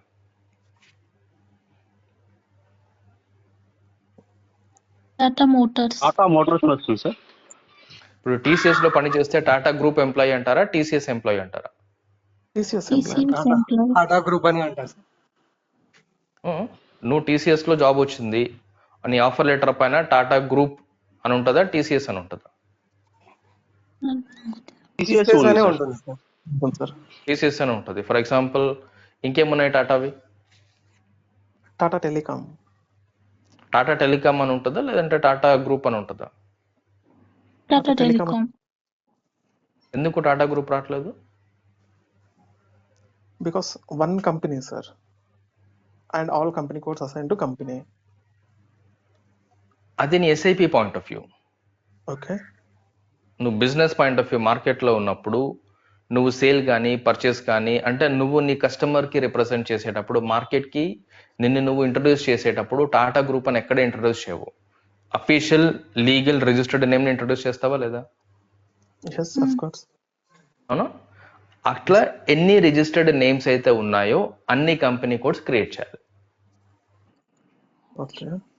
ఇప్పుడు ప్రపంచం మొత్తంలో ఎక్కడ పోయినా టీసీఎస్ అని అంటారు కదా, కరెక్ట్. రైట్? ఎందుకు? టీసీఎస్ ఇండియాలో రిజిస్టర్ అయింది, అదే టీసీఎస్ నేమ్ యూఎస్లో రిజిస్టర్ అయింది, అదే టీసీఎస్ నేమ్ సింగపూర్లో చైనాలో అన్ని దగ్గర రిజిస్టర్ అయింది, కాబట్టి అది ఎక్కడ లేనా TCS. Okay. End of the day TCS అనేది టాటా గ్రూప్ లో ఒక పార్ట్. దాన్ని ఎందుకు వాడతారు? కన్సాలిడేషన్ కోసం వాడతారు. కన్సాలిడేషన్ కోసం వాడినప్పుడు నీ దగ్గర ఒక కంపెనీ ఉండొచ్చు, మల్టిపుల్ కంపెనీ ఉండొచ్చు. ఆ కంపెనీ పేరు టాటాతో స్టార్ట్ అవ్వచ్చు, టాటాతో స్టార్ట్ అవ్వకపోవచ్చు. రేపటి రోజు టాటా అనేది ఇంకేదో కంపెనీని అక్వైర్ చేయొచ్చా? yes sir. టాటా అనేది ఇంకేదో కంపెనీని అక్వైర్ చేసినప్పుడు ఆ కంపెనీ పేరు టాటానే ఉండాలనే రూల్ ఉందా? No. వేరే కంపెనీ అని అయి ఉండొచ్చు కదా. ఇప్పుడు టాటా అక్వైర్ చేసిన తర్వాత ఆ కంపెనీ పేరు మార్చేస్తారా? No, sir. It will be no change. మార్చరు. ఎందుకు? మార్చితే దాని రెప్యుటేషన్ పోతుంది కదా. yes. Yes. అదేం చేస్తారు, ఆ ఆ కంపెనీ అనేది టాటా గ్రూప్ లో ఇంక్లూడెడ్ అని జనాలకు తెలుస్తుంది అంతే. ఈ కంపెనీ కూడా టాటా గ్రూప్ లో పార్ట్ అని, ఓకే. రైట్. అంతేగాని ఆ బేస్ పైన నువ్వు కంపెనీ కూడా ఎప్పుడు క్రియేట్ చేయవు. స్పెసిఫిక్ గా మిమ్మల్ని ఇటువంటి క్వశ్చన్స్ సెకండ్ రౌండ్ లో అడుగుతారు. మీ ఇంటర్వ్యూ జరిగేటప్పుడు టెక్నికల్ రౌండ్ కాకుండా సెకండ్ మేనేజరియల్ రౌండ్ లో ఇటువంటి క్వశ్చన్స్ అడుగుతారు. ఎవరెవరైతే ఈ గ్రూప్ క్రియేట్ చేస్తాను, దాని కింద 3 కంపెనీ కోడ్లు పెడతాను, 3 కంపెనీ కోడ్లు ఒక గ్రూప్ కి అసైన్ చేస్తాను, అందరూ రిజెక్ట్ అవుతారు. ఎందుకంటే అట్లా ఎవరు చేయరు. ఇప్పుడు 10 లొకేషన్స్ లో నేను ఉన్నానంటే 10 కంపెనీ కోడ్లు క్రియేట్ చేస్తాను అన్నామంటే స్ట్రైట్ ఫార్వర్డ్ రిజెక్ట్ చేసి పడేస్తారు. ఇంకో క్వశ్చన్ ఉండదు, ఇంకా రిజెక్షన్ అంతే. ఎందుకంటే అది బేసిక్ ఫండమెంటల్. అంటే ఒక కంపెనీ కోడ్ ఎట్లా క్రియేట్ అవుతుంది అనేది కూడా మనం ప్రాపర్గా రిప్రజెంట్ చేయలేకపోతున్నాము అంటే ఫికో ఎంత తెలుసు అని మనం రిప్రజెంట్ చేసినా అది నెగటివ్ ఒపీనియన్ ఫామ్ అవుతుందా లేదా? కరెక్ట్. వాళ్ళు ఏమనుకుంటారు, ఒక కంపెనీ కోడ్ ఎట్లా క్రియేట్ చేస్తారో తెలియదు క్యాండిడేట్ కి, ఇంకా నేను మిగతా టాపిక్స్ పైన ఎక్స్పీరియన్స్ ఉంది, చాలా కాన్ఫిడెంట్ గా ఉండడానికి ఎట్లా బిలీవ్ చేస్తాను? యా అర్థమవుతుంది నేను చెప్పేది. అంటే ఈ బేసిక్ ఫండమెంటల్స్ ప్రాక్టికల్ గా మీరు ప్రాజెక్ట్ లో ఉంటే ఎట్లాగైతే చేస్తారో యాజ్ ఇట్ ఈస్ అట్లాగే మాట్లాడాలి. మీరు 10 కంపెనీ కోడ్లు ఉన్నాయంటే 10 కంపెనీ కోడ్లు క్రియేట్ అవుతాయి. 1-to-1 రిలేషన్షిప్ ఉంటుంది. ఇప్పటి వరకు మీ మైండ్ లో ఉంది 1-to-N రిలేషన్షిప్ కదా. ఒక కంపెనీ ఉంటుంది, మల్టిపుల్ కంపెనీ కోడ్స్ ఉంటాయి, అది తప్పు. అట్లా ఎవరు చేయరు. ఇప్పుడు అది ఒకప్పుడు జరిగేది, ఇప్పుడు ఎవరు చేయరు అట్లా. ఇప్పుడు ఎన్ని కంపెనీ కోడ్లు ఉంటే అన్ని కంపెనీలు ఉంటాయి. కంపెనీ కోడ్కి 1000 పెడితే కంపెనీకి కూడా 1000 ఉంటుంది. కంపెనీ కోడ్ 2000 పెడితే కంపెనీ 2000 ఉంటుంది. కంపెనీ కోడ్ ఏబిసిడి పెడితే కంపెనీ కూడా ఏబిసిడియే ఉంటుంది. అట్లా 1-to-1 ఎన్ని కంపెనీలన్నా క్రియేట్ చేసుకుంటూ పో, ఎగ్జాక్ట్ అదే కోడ్ తోటి కంపెనీ కోడ్ క్రియేట్ అవుతుంది. అర్థమైందా? Okay sir. So company is legal entity or company code is legal? Company code is legal company entity, right? Code legal entity. Company అనేది ఏంటి అంటే మీకు ఇంటర్ కంపెనీ ట్రాన్సాక్షన్స్ అంటారు కదా. Affiliated company, non affiliated company అనే పదాలు విన్నారా ఎప్పుడైనా? Yes sir. ఈ అఫిలియేటెడ్ కంపెనీయా నాన్ అఫిలియేటెడ్ కంపెనీ అనేది సిస్టమ్ ఒక కంపెనీ కింద మల్టిపుల్ కంపెనీ కోడ్స్ అసైన్ అయి ఉన్నాయా, లేదంటే ఒక్కొక్క కంపెనీకి సపరేట్ కంపెనీ కోడ్ అసైన్ అయిందో చూసుకుంటుంది. దాని బేస్ పైన ఎస్ఐపి అర్థం చేసుకుంటుంది ఇది అఫిలియేటెడా నాన్ అఫిలియేటెడా అని. ఇంటర్ కంపెనీ ట్రాన్సాక్షన్స్ కొన్ని పాయింట్ ఆఫ్ వ్యూస్ లో మాత్రమే అది యూజ్ అవుతుంది, అదర్వైజ్ అది ఎక్కడ యూజ్ అవ్వదు. మనకి స్ట్రిక్ట్ గా ఒక కంపెనీ కోడ్ కి ఒక కంపెనీ క్రియేట్ అవుతుంది, మల్టిపుల్ ఉండవు. Okay, 1-to-1 relation. 1-to-1 relation. Blind గా అదే గుర్తుపెట్టుకోండి. ఎవరు ఎక్కడ ఎప్పుడు అడిగినా సరే ఇది తప్ప మీరు ఏది మాట్లాడొద్దు. అట్లా ఎందుకు అంటే మీరు చెప్పండి మీ ప్రాజెక్ట్ లో మీరు ఇదే చేశారని చెప్పండి, స్ట్రెస్ చేసి మరీ చెప్పండి. లేదు మా ప్రాజెక్ట్ లో మేము ఇట్లాగే చేసాము అని చెప్పండి. షూర్. ఎందుకంటే కొన్ని పాయింట్స్ దగ్గర అపోజిట్ పర్సన్ మిమ్మల్ని కన్ఫ్యూజ్ చేయడానికి ట్రై చేసినా కూడా మీరు కన్ఫ్యూజ్ అవ్వద్దు. Okay sir. అక్కడ మీరు మీ ఆన్సర్ మార్చేశారంటే దొరికిపోయారు. ఓకే. ఎందుకంటే కొన్ని మీరు ఐసిటీస్ చెప్పినప్పుడు క్రాస్ క్వశ్చన్ ఉండదు. ఎప్పుడైతే మీరు తప్పు చెప్తారో అక్కడ పట్టు అడుగుతారు క్వశ్చన్స్ మిమ్మల్ని, ఎందుకంటే అది రాంగ్, వింతగా అనిపిస్తుంది మీరు మాట్లాడుతూ ఉంటే. కాబట్టి వాటిని స్పెసిఫిక్ గా అడుగుతారు, ఇట్లా ఎందుకు చేశారు అలా ఎందుకు చేయలేదని. ఎందుకు నువ్వు మాట్లాడేది తప్పు, అది వాళ్ళకి వినగానే అర్థమైపోతుంది కదా. ఓకే. అది వాళ్ళకి వినగానే అర్థమైపోతుంది కాబట్టి వాళ్ళు డిఫరెంట్ క్వశ్చన్స్ అడుగుతారు. ఏదో ఒక పాయింట్ లో నువ్వు దొరికిపోతావు, అంటే నువ్వు బ్లాంక్ అయిపోతావు, ఇంకా చెప్పలేవు. ఎందుకంటే నువ్వు ప్రాక్టికల్ గా దానిపైన వర్క్ చేయలేదు కాబట్టి నువ్వు దాన్ని ఒక లెవెల్ వరకే ఎక్స్టెండ్ చేయగలవు. దాని తర్వాత ఇంకా నీ వల్ల కాదు కదా మాట్లాడడం, అవునా? Yes sir. దాని తర్వాత ఇంకా మనకి ఏం మాట్లాడాలో ఏం చెప్పాలో అర్థం కాదు. అట్లాంటి సిచ్యువేషన్స్ తెచ్చుకోవద్దు అంటే మీరు మాట్లాడేటప్పుడు కొన్ని పాయింట్స్ ప్రాక్టికల్ గా ఏం జరుగుతుందో అదే ఉండాలి, దానికి బియాండ్ మీరు ఏది మాట్లాడొద్దు. ఓకే. ఎందుకంటే అది మాట్లాడడం వల్ల మనం ఆపర్చునిటీ లూజ్ అవుతాం. Okay sir. Okay sure. Sir same point adding sir. For example తను చెప్పినట్టుగానే కోల్కతా లేకపోతే న్యూఢిల్లీలో ఒక మన సేమ్ బ్రాంచ్ కి సేమ్ కంపెనీ కోడ్ కి సంబంధించి ఓపెన్ అయ్యాయి మన యొక్క బ్రాంచెస్. సో మనము వాటిని జిఎస్ కింద కన్వర్ట్ చేయొచ్చు కదా సార్. అంటే ఫర్ ఎగ్జాంపుల్ ఒక న్యూఢిల్లీకి సంబంధించి సమ్ సిరీస్ సార్, నెక్స్ట్ చెన్నైకి సంబంధించి some series, some profit centres, same profit centre, same product అయితే లేకపోతే వేరే ప్రోడక్ట్ అయితే వేరే ప్రాఫిట్ సెంటర్ ఇలా యూస్ చేసి క్రియేట్ చేయొచ్చా సార్? చేయరు. మీ జిఎల్ అకౌంట్స్ అనేవి ప్రపంచం మొత్తం మీద ఒకటే ఉంటుంది. ఫర్ ఎగ్జాంపుల్ ఇప్పుడు మోటరోలా తీసుకుంటే మోటరోలా 10 కంట్రీస్లో ఉందనుకోండి, 10 కంట్రీస్లో అందరూ అదే జిఎల్ వాడతారు. ఇప్పుడు రెంట్ అనుకోండి, రెంట్కి జిఎల్ నెంబర్ 4 వాడుతున్నారు. ఇండియాలో రెంట్ అంటే జిఎల్ నెంబర్ 4 వాడతారు, యూఎస్లో అదే వాడతారు, సింగపూర్లో, చైనాలో, దుబాయ్లో ప్రతి దగ్గర రెంట్ అంటే జిఎల్ నెంబర్ 4. ఎందుకు ఎందుకు అంటే ఎండ్ ఆఫ్ ది డే నువ్వు కన్సాలిడేషన్ చేయాలా వద్దా? టోటల్ రెంట్ ఎంత పే చేసావు ఈ మంత్ అంటే ఓకే. మనం నువ్వు అప్పుడు దాన్ని ఎట్లా ప్రాఫిట్ సెంటర్ సెగ్రిగేట్ బేస్డ్ అయ్యి చేస్తావు? మన రిపోర్ట్ పుల్ చేయొచ్చు కదా sir? Profit centres, cost centres, business areas ఇవి ఉంటాయి కదా, ఈ లెవెల్లో నువ్వు సెగ్రిగేట్ చేస్తావు. ఆ, ఇప్పుడు అంటే ప్లాంట్లు, జిఎస్ వేరు సేల్స్ వేరు అయినా కానీ organisations. Sorry to interrupt you sir. For example GS వేరైనా సరే మన ప్రాఫిట్ సెంటర్ లో రన్ చేసినప్పుడు అవి నీకు కన్సల్టేషన్ షీట్ అనేది వస్తుంది కదా సార్, రెంట్ అనేది ఎంత పే చేసినా ఓవరాల్ గా అనేది. అలాంటప్పుడు జిఎస్ సపరేట్ గా ఉండొచ్చు కదా? ఉండవు. నువ్వు జిఎల్ క్రియేట్ చేసేటప్పుడు నీ కంపెనీ కూడా క్రియేట్ అవ్వదు. ఎందుకంటే జిఎల్స్ కంపెనీ కోడ్ లెవెల్లో క్రియేట్ అవ్వవు, జిఎల్స్ చార్ట్ ఆఫ్ అకౌంట్ లెవెల్లో క్రియేట్ అవుతాయి. చార్ట్ ఆఫ్ అకౌంట్ అనేది క్లయింట్ లెవెల్లో ఉంటుంది. ఇప్పుడు నువ్వు మోటరోలా గురించి మాట్లాడితే, మోటరోలా ఎన్ని కంట్రీస్లో ఆపరేట్ అయినా కూడా అన్ని కంట్రీస్లో సేమ్ చార్ట్ ఆఫ్ అకౌంట్ ఉంటుందా ఉండదా? ఉంటుంది సార్. నీ జిఎల్స్ అనేది చార్ట్ ఆఫ్ అకౌంట్ లెవెల్లో క్రియేట్ అవుతాయి. ఇప్పుడు నువ్వు కన్సాలిడేషన్ అన్నావు కదా, కన్సాలిడేషన్ చేయాలి అంటే నీ చార్ట్ ఆఫ్ అకౌంట్ ఒకటే ఉండాలి. అలా అనుకున్నప్పుడు నువ్వు కంపెనీ కోడ్కి separate chart of account create చేస్తే వెళ్ళొచ్చు కదా. ఎందుకు అట్లా చేయట్లేదు? అన్నింటికి కలిపి ఒకే చార్ట్ ఆఫ్ అకౌంట్ ఎందుకు క్రియేట్ చేసావు అంటే అదే లాజిక్. మళ్ళీ ఇష్టం వచ్చినట్టు నీ కంపెనీ కోడ్లో నీ జిఎల్ అకౌంట్, నా కంపెనీ కోడ్లో నా జిఎల్ అకౌంట్ ఉండొద్దు. అందరికీ ఒకే జిఎల్ అకౌంట్ ఉండాలి. అప్పుడే కన్సాలిడేషన్ పాసిబుల్ అవుతుంది.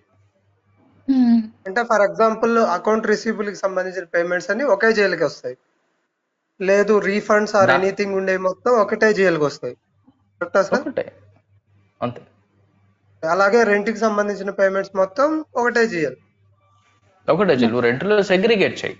నువ్వు రెంట్ని మళ్ళీ రెంట్ హెడ్ ఆఫీస్ అని పెట్టు, రెంట్ స్టాఫ్ అకామిడేషన్ అని పెట్టు, రెంట్ ఈ బ్రాంచ్ అని పెట్టు, రెంట్ ఆ బ్రాంచ్ అని పెట్టు. కాకపోతే ఎవరు వాడినా కూడా అదే జిఎల్ అకౌంట్ వాడాలి. ఫర్ ఎగ్జాంపుల్ ఇప్పుడు నేను స్టాఫ్ అకామిడేషన్కి ఎంత అమౌంట్ పే చేశానని అడుగుతాను ఈ మంత్. ఇప్పుడు నీ స్టాఫ్ ఇండియా మొత్తంలో ఉన్నారా? హైదరాబాద్లో, ముంబైలో, చెన్నైలో, పూణేలో, డిఫరెంట్ లొకేషన్లో నీ స్టాఫ్ ఉన్నారు. వాళ్ళకి నువ్వే అకామిడేషన్ ఇస్తున్నావు. అంటే ప్రతి లొకేషన్లో నువ్వు ఒక అపార్ట్మెంట్, ఫ్లాట్ రెంట్కి తీసుకున్నావు కదా. ఇప్పుడు వాళ్ళందరికీ నువ్వు ఫ్లాట్ రెంట్కి తీసుకొని ఇచ్చావు, అందరికీ నువ్వే రెంట్ పే చేసావు. ఇప్పుడు హైదరాబాద్లో రెంట్కి ఒక జిఎల్ అకౌంట్, ముంబైలో రెంట్కి ఇంకొక జిఎల్ అకౌంట్, బెంగళూరులో ఇంకొక జిఎల్ అకౌంట్, అట్లా నీకు 30 లొకేషన్లు ఉంటే మొత్తం రెంట్ ఎంత పే చేసావంటే 30 జిఎల్ అకౌంట్స్ టోటల్ చేసుకోమంటావా నన్ను? లేదు సార్, లేదు, నాది ఏంటంటే సిరీస్ సేమ్ కానీ నెంబరింగ్ అనేది డిఫరెన్స్ అని, అంతే సార్. నా అదొకటే. నెంబరింగ్ డిఫరెంట్ అంటే జిఎల్ అకౌంట్ మారినట్టే కదా నీ పాయింట్ ఆఫ్ వ్యూలో. Series for example sir, GL number belongs to 59200, house bank వచ్చేసి 5920000 అనుకోండి. బ్యాంక్ పక్కన పెట్టేస్తే రెంట్ గురించే మాట్లాడు. రెంటే మాట్లాడు. సరే సార్, రెంట్ గురించి అనుకోండి సార్. ఫర్ ఎగ్జాంపుల్ 59200 సిరీస్ 1 నుంచి 10 వరకు వచ్చేసి హైదరాబాద్ లొకేషన్ అనుకుందాం. నెక్స్ట్ కోల్కతా అలా సంథింగ్ వేరే దగ్గరికి వెళ్ళినప్పుడు 12 నుంచి మళ్ళీ నీకు 11th నుంచి స్టార్ట్ అయ్యి 20 వరకు అలా ఉండొచ్చా అని నా డౌట్ సార్. సేమ్ సిరీస్ లోనే జిఎస్ సేమ్ సిరీస్ లో మాత్రమే అన్నాడు. ఉండదు. ఓకే, నేను స్టాఫ్ రెంట్ అన్నాను. ఓకే, ఇప్పుడు దీనికి ఒక జిఎల్ అకౌంట్ పెట్టుకో. ఫర్ ఎగ్జాంపుల్ నువ్వు అన్నట్టుగా 54000 ఏదో ఒక జిఎల్ అకౌంట్ పెట్టు. ఓకే, ఇప్పుడు స్టాఫ్ అనేది నీకు ఇండియాలో ఉండొచ్చు, సింగపూర్లో ఉండొచ్చు, యూఎస్లో ఉండొచ్చు, దుబాయ్లో కూడా ఉండొచ్చా? Yes sir. End of the day నువ్వు గ్రూప్ని రిప్రజెంట్ చేసినప్పుడు, అంటే మోటరోలాని రిప్రజెంట్ చేసినప్పుడు, ఓకే, లేదంటే మోటరోలా ఇండియాని రిప్రజెంట్ చేయొచ్చు, మోటరోలా యూఎస్ని కూడా రిప్రజెంట్ చేయొచ్చా? Yes sir. రైట్. ఇప్పుడు ఇండియాలో నాకు మళ్ళీ 30 లొకేషన్లు ఉండొచ్చా? ఉండొచ్చు సార్. యూఎస్లో ఇంకో 40 లొకేషన్లు ఉండొచ్చా? ఉండొచ్చు. సరే, ఫర్ ఎగ్జాంపుల్ ఇక్కడ నాకు ఓవరాల్గా ఒక 300 లొకేషన్లు ఉన్నాయి. ఇక్కడ ఒక 35 ఉన్నాయి, ఇక్కడ ఒక 60 ఉన్నాయి, ఉండొచ్చా? మిగతావి అదర్స్ అనుకో. అవును. ఓకే. ఇప్పుడు ఇండియాలో తీసుకుంటే 35 లొకేషన్స్ అంటే నీ అండర్స్టాండింగ్ ప్రకారం ఒక్కొక్క లొకేషన్ లో ఒక్కొక్క సిరీస్ అంటున్నావు, అంతేనా? అవును సార్, అంటే సిరీస్ స్టార్ట్ అవడం అంతే. అట్లా ఉండదు. ఇది ఓకే. 300 లొకేషన్ లో అందరూ ఇదే జిఎల్ అకౌంట్ లో బుక్ చేయాలి. ఓకే. నువ్వు కానీ సార్ ఇండియాలో ఇలా రెంట్ చేసినప్పుడు బుక్ చేస్తావా? ఓకే సార్, ఇలా చేసినప్పుడు మీరు చెప్పిన దానికి okay sir, agree sir. For example USA లో సమ్ అదర్ బ్యాంక్ వాడుతున్నాం, ఇండియాలో సమ్ అదర్ బ్యాంక్ వాడుతున్నాం, అంటే మనం ట్రాన్సాక్షన్ చేయడానికి. బ్యాంక్ లాజిక్ వేరు, బ్యాంక్ లాజిక్ వేరు. అంటే అంటే ఇప్పుడు నాకు సేమ్ సిరీసే ఉంది. ఇప్పుడు ఒకటే సిరీస్ వాడాలన్నారు మీరు. ఫర్ ఎగ్జాంపుల్ 1 to 9 వాడాలన్నారు. ఒక్క ఓకే. నిమిషం, ఒక్క నిమిషం. Cash account, bank accounts exception. Cash account, bank account company కోడ్కి మారిపోతాయి. ఈ అకౌంట్స్ ఓకే. కామన్ గా ఉండవు. క్యాష్ బ్యాంక్ కాకుండా మిగతా ఏ జిఎల్ అకౌంట్ పట్టుకున్నా ఆ క్లయింట్ లెవెల్లో అన్ని కంపెనీ కోడ్స్ కి, అన్ని కంట్రీస్ కి సేమ్ జిఎల్ అకౌంట్ ఉంటుంది. ఓకే. క్యాష్ బ్యాంక్ ఎక్సెప్షన్, ఎందుకంటే సార్. చార్ట్ ఆఫ్ అకౌంట్ లెవెల్లో క్రియేట్ చేస్తే అది అన్ని కంపెనీ కోడ్స్ కి అప్లై అవుతుంది. ఇప్పుడు నేను క్యాష్ బ్యాంక్ పెట్టాను, సేమ్ జిఎల్ అకౌంట్ పెట్టుకున్నాను. ఇప్పుడు GL account number for example 111 పెట్టుకున్నాను. నా కంపెనీ కోడ్ లో హెచ్డిఎఫ్సి హైదరాబాద్ అని పెట్టుకున్నాను. ఇదే జిఎల్ అకౌంట్ ని ఇంకో కంపెనీ కోడ్ లో వచ్చేసి ఎస్బీఐ ముంబై అని పెట్టుకోలేను. ఎందుకు? ఒక అకౌంట్ కి ఒక డిస్క్రిప్షన్ ఉంటుందా లేదా?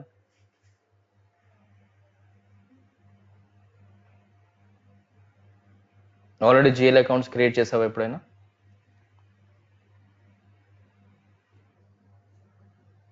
జిఎల్ మాస్టర్ క్రియేట్ చేసావా? ఓకే, మీరు జిఎల్ క్రియేట్ చేసినప్పుడు దాంట్లో మీకు చార్ట్ ఆఫ్ అకౌంట్ సెగ్మెంట్ ఉంటుంది, కంపెనీ కోడ్ సెగ్మెంట్ ఉంటుంది. ఈ డిఫరెన్సియేషన్ మీకు అర్థమైనప్పుడు క్లియర్గా అర్థమవుతుంది ఏ బేస్ పైన చేస్తాము. నార్మల్గా జిఎల్ అకౌంట్స్ అన్ని కూడా మనం చార్ట్ ఆఫ్ అకౌంట్ లెవెల్లో క్రియేట్ చేస్తారు. రెంట్ అన్నప్పుడు మోటరోలాకి సంబంధించిన అన్ని కంపెనీ కోడ్స్లో ఇదే జిఎల్ అకౌంట్ వాడాలి. ఎందుకంటే రేపటి రోజు నేను కన్సాలిడేషన్ రిపోర్ట్ చేసేటప్పుడు టోటల్ రెంట్ ఎంత పే చేసాము స్టాఫ్ కన్నప్పుడు ఏ జిఎల్ అకౌంట్ రన్ చేసి అన్ని కంపెనీ కోడ్లు ఇచ్చినప్పుడు ఆటోమేటిక్గా అన్ని కంపెనీ కోడ్ల వాల్యూ ఇక్కడ అప్డేట్ అయిపోతుంది. Automatic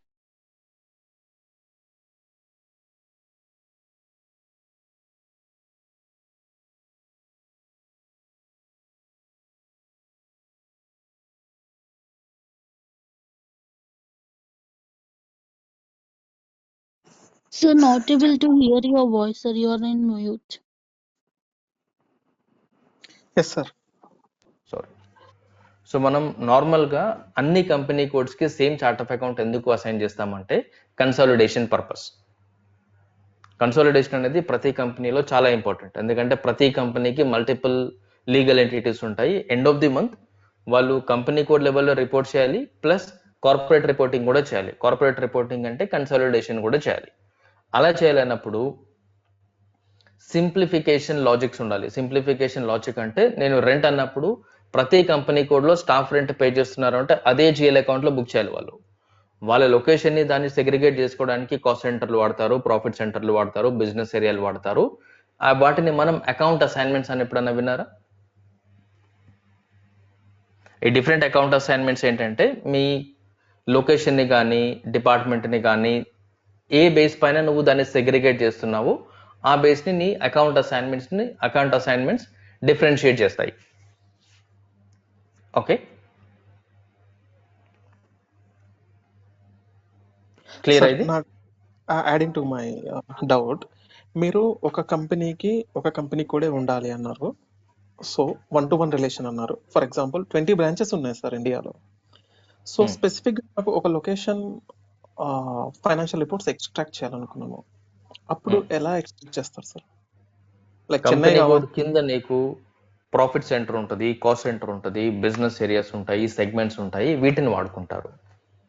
okay okay, company code అనేది నీ లీగల్ రిజిస్టర్డ్ నేమ్. నువ్వు ఎన్ని లొకేషన్స్ లో పని చేసినా ఒకే పేరుతో వర్క్ చేస్తున్నావు కదా. ఎస్ ఒక పేరు ఉంటే ఒకటే, ఒకే కంపెనీ కోడ్, సింపుల్. రెండు సపరేట్ పేర్లు ఉన్నాయి అంటేనే రెండు కంపెనీ కోడ్లు. ఎక్కడ వెళ్ళినా అదే పేరుతో ఆపరేట్ చేస్తున్నావు ఇండియా మొత్తంలో అంటే ఒకే కంపెనీ కోడ్. దాని కింద నీకు ప్రాఫిట్ సెంటర్లు, సెగ్మెంట్లు, బిజినెస్ ఏరియాలు క్రియేట్ చేసుకుంటావు. Okay, sure sir. మనం ఇనిషియల్ గా ఆర్గనైజేషన్ స్ట్రక్చర్ అన్నాం కదా, అక్కడే డిసైడ్ అవుతాయి ఇవన్నీ. ఎందుకంటే నువ్వు కంపెనీ కోడ్ క్రియేట్ చేయడానికి ముందు, అంటే కాన్ఫిగరేషన్ చేయడానికి ముందు, ప్రతి ప్రాజెక్ట్ లో రిక్వైర్మెంట్ గ్యాదరింగ్ అని, వర్క్ షాప్ అని, బ్లూ ప్రింట్ అని ఎప్పుడైనా విన్నారా? Yes sir. ఇవన్నీ ఎందుకంటే క్లయింట్ యొక్క టోటల్ బిజినెస్ ఎక్స్పెక్టేషన్ ని, బిజినెస్ ప్రాసెస్ ని, బిజినెస్ రిక్వైర్మెంట్ ని మనం గ్యాదర్ చేసుకొని ఆ బేస్ పైన సెటప్ చేస్తాము. ప్రపోజ్ చేస్తారు సొల్యూషన్. అప్పుడు ఇవన్నీ మీకు సిస్టంలోకి రావడానికి ముందే క్లయింట్ అడుగుతాడు. దానికన్నా ముందు మనమే ప్రపోజ్ చేస్తాము. ఎస్ఐపిలో ఇట్లా వాడతారు, రిపోర్ట్స్ ఇలా తీయాలి, ఇలా తీయాలని ఫస్ట్ మనం చెప్పాలి. మనం చెప్పాలి అంటే ఫస్ట్ మనకి క్లారిటీ ఉండాలి కదా. Okay sir. Sure. Okay, Sudhatan. Sir Ajay sir, good morning sir. సార్ ఇప్పుడు టాటా ఎగ్జాంపుల్ తీసుకుంటే టాటా గ్రూప్ ఉంది. సో డిఫరెంట్ గ్రూప్ కింద different company codes, companies, I mean TCS అని, టాటా ఐరన్ అండ్ స్టీల్ అని, అట్లా డిఫరెంట్ కంపెనీస్ ఉంటాయి. సో ఈచ్ కంపెనీ ఒక కంపెనీ కోడ్. ఓకే, సో ఈ గ్రూప్ అనేది is that group a client? Group అనేది క్లయింట్, టాటా అనేది ఒక క్లయింట్. ఈ కన్సాలిడేషన్ కి టాటా అనేది ఒక client. Okay, Tata is nothing but Tata group. Tata group క్లయింటా, టాటా టీసీఎస్ ఒక క్లయింటా? సపోజ్ టీసీఎస్ అనుకోండి, టీసీఎస్ ఒక క్లయింటా, టాటా గ్రూప్ క్లయింటా? టీసీఎస్ అనేది కంపెనీ కోడ్. అంటే నా క్వశ్చన్ ఏంటంటే సార్, ఇప్పుడు టీసీఎస్ ఉంది. టీసీఎస్ డిఫరెంట్ కంట్రీస్లో ఆపరేట్ చేస్తుంది. డిఫరెంట్ కంట్రీస్లో ఆపరేట్ చేస్తున్నప్పుడు మనం టీసీఎస్ని క్లయింట్గా తీసుకొని డిఫరెంట్ కంపెనీస్లో ఇంకొక కంపెనీని కంపెనీ కోడ్గా తీసుకుంటాం. సో ఆ లెక్కన టీసీఎస్ అనేది మన క్లయింట్ అవుతుంది, డిఫరెంట్ కంపెనీస్లో ఉన్న ఈచ్ కంపెనీ కోడ్ అవుతుంది. సో ఇక్కడ టాటా గ్రూప్ అనేది అసలు పిక్చర్లకే రాదు కదా మనకు నార్మల్గా ఇన్ జనరల్. ఇప్పుడు ఈ పాయింట్, ఈ కన్ఫ్యూజన్ మీకు వచ్చింది క్లయింట్ పదంతో. క్లయింట్ పదంతో క్లయింట్ అనే దానికి డిఫరెంట్ మీనింగ్స్ ఉంటాయి. ఫర్ ఎగ్జాంపుల్, మీరు ఎస్ఐపిలో లాగిన్ చేసేటప్పుడు యూజర్ ఐడి పైన క్లయింట్ అని ఒక 3 డిజిట్ నెంబర్ ఉంటుంది, నోటీస్ చేశారా? అవును సార్, 200 ఆ క్లయింట్ వేరు. 300.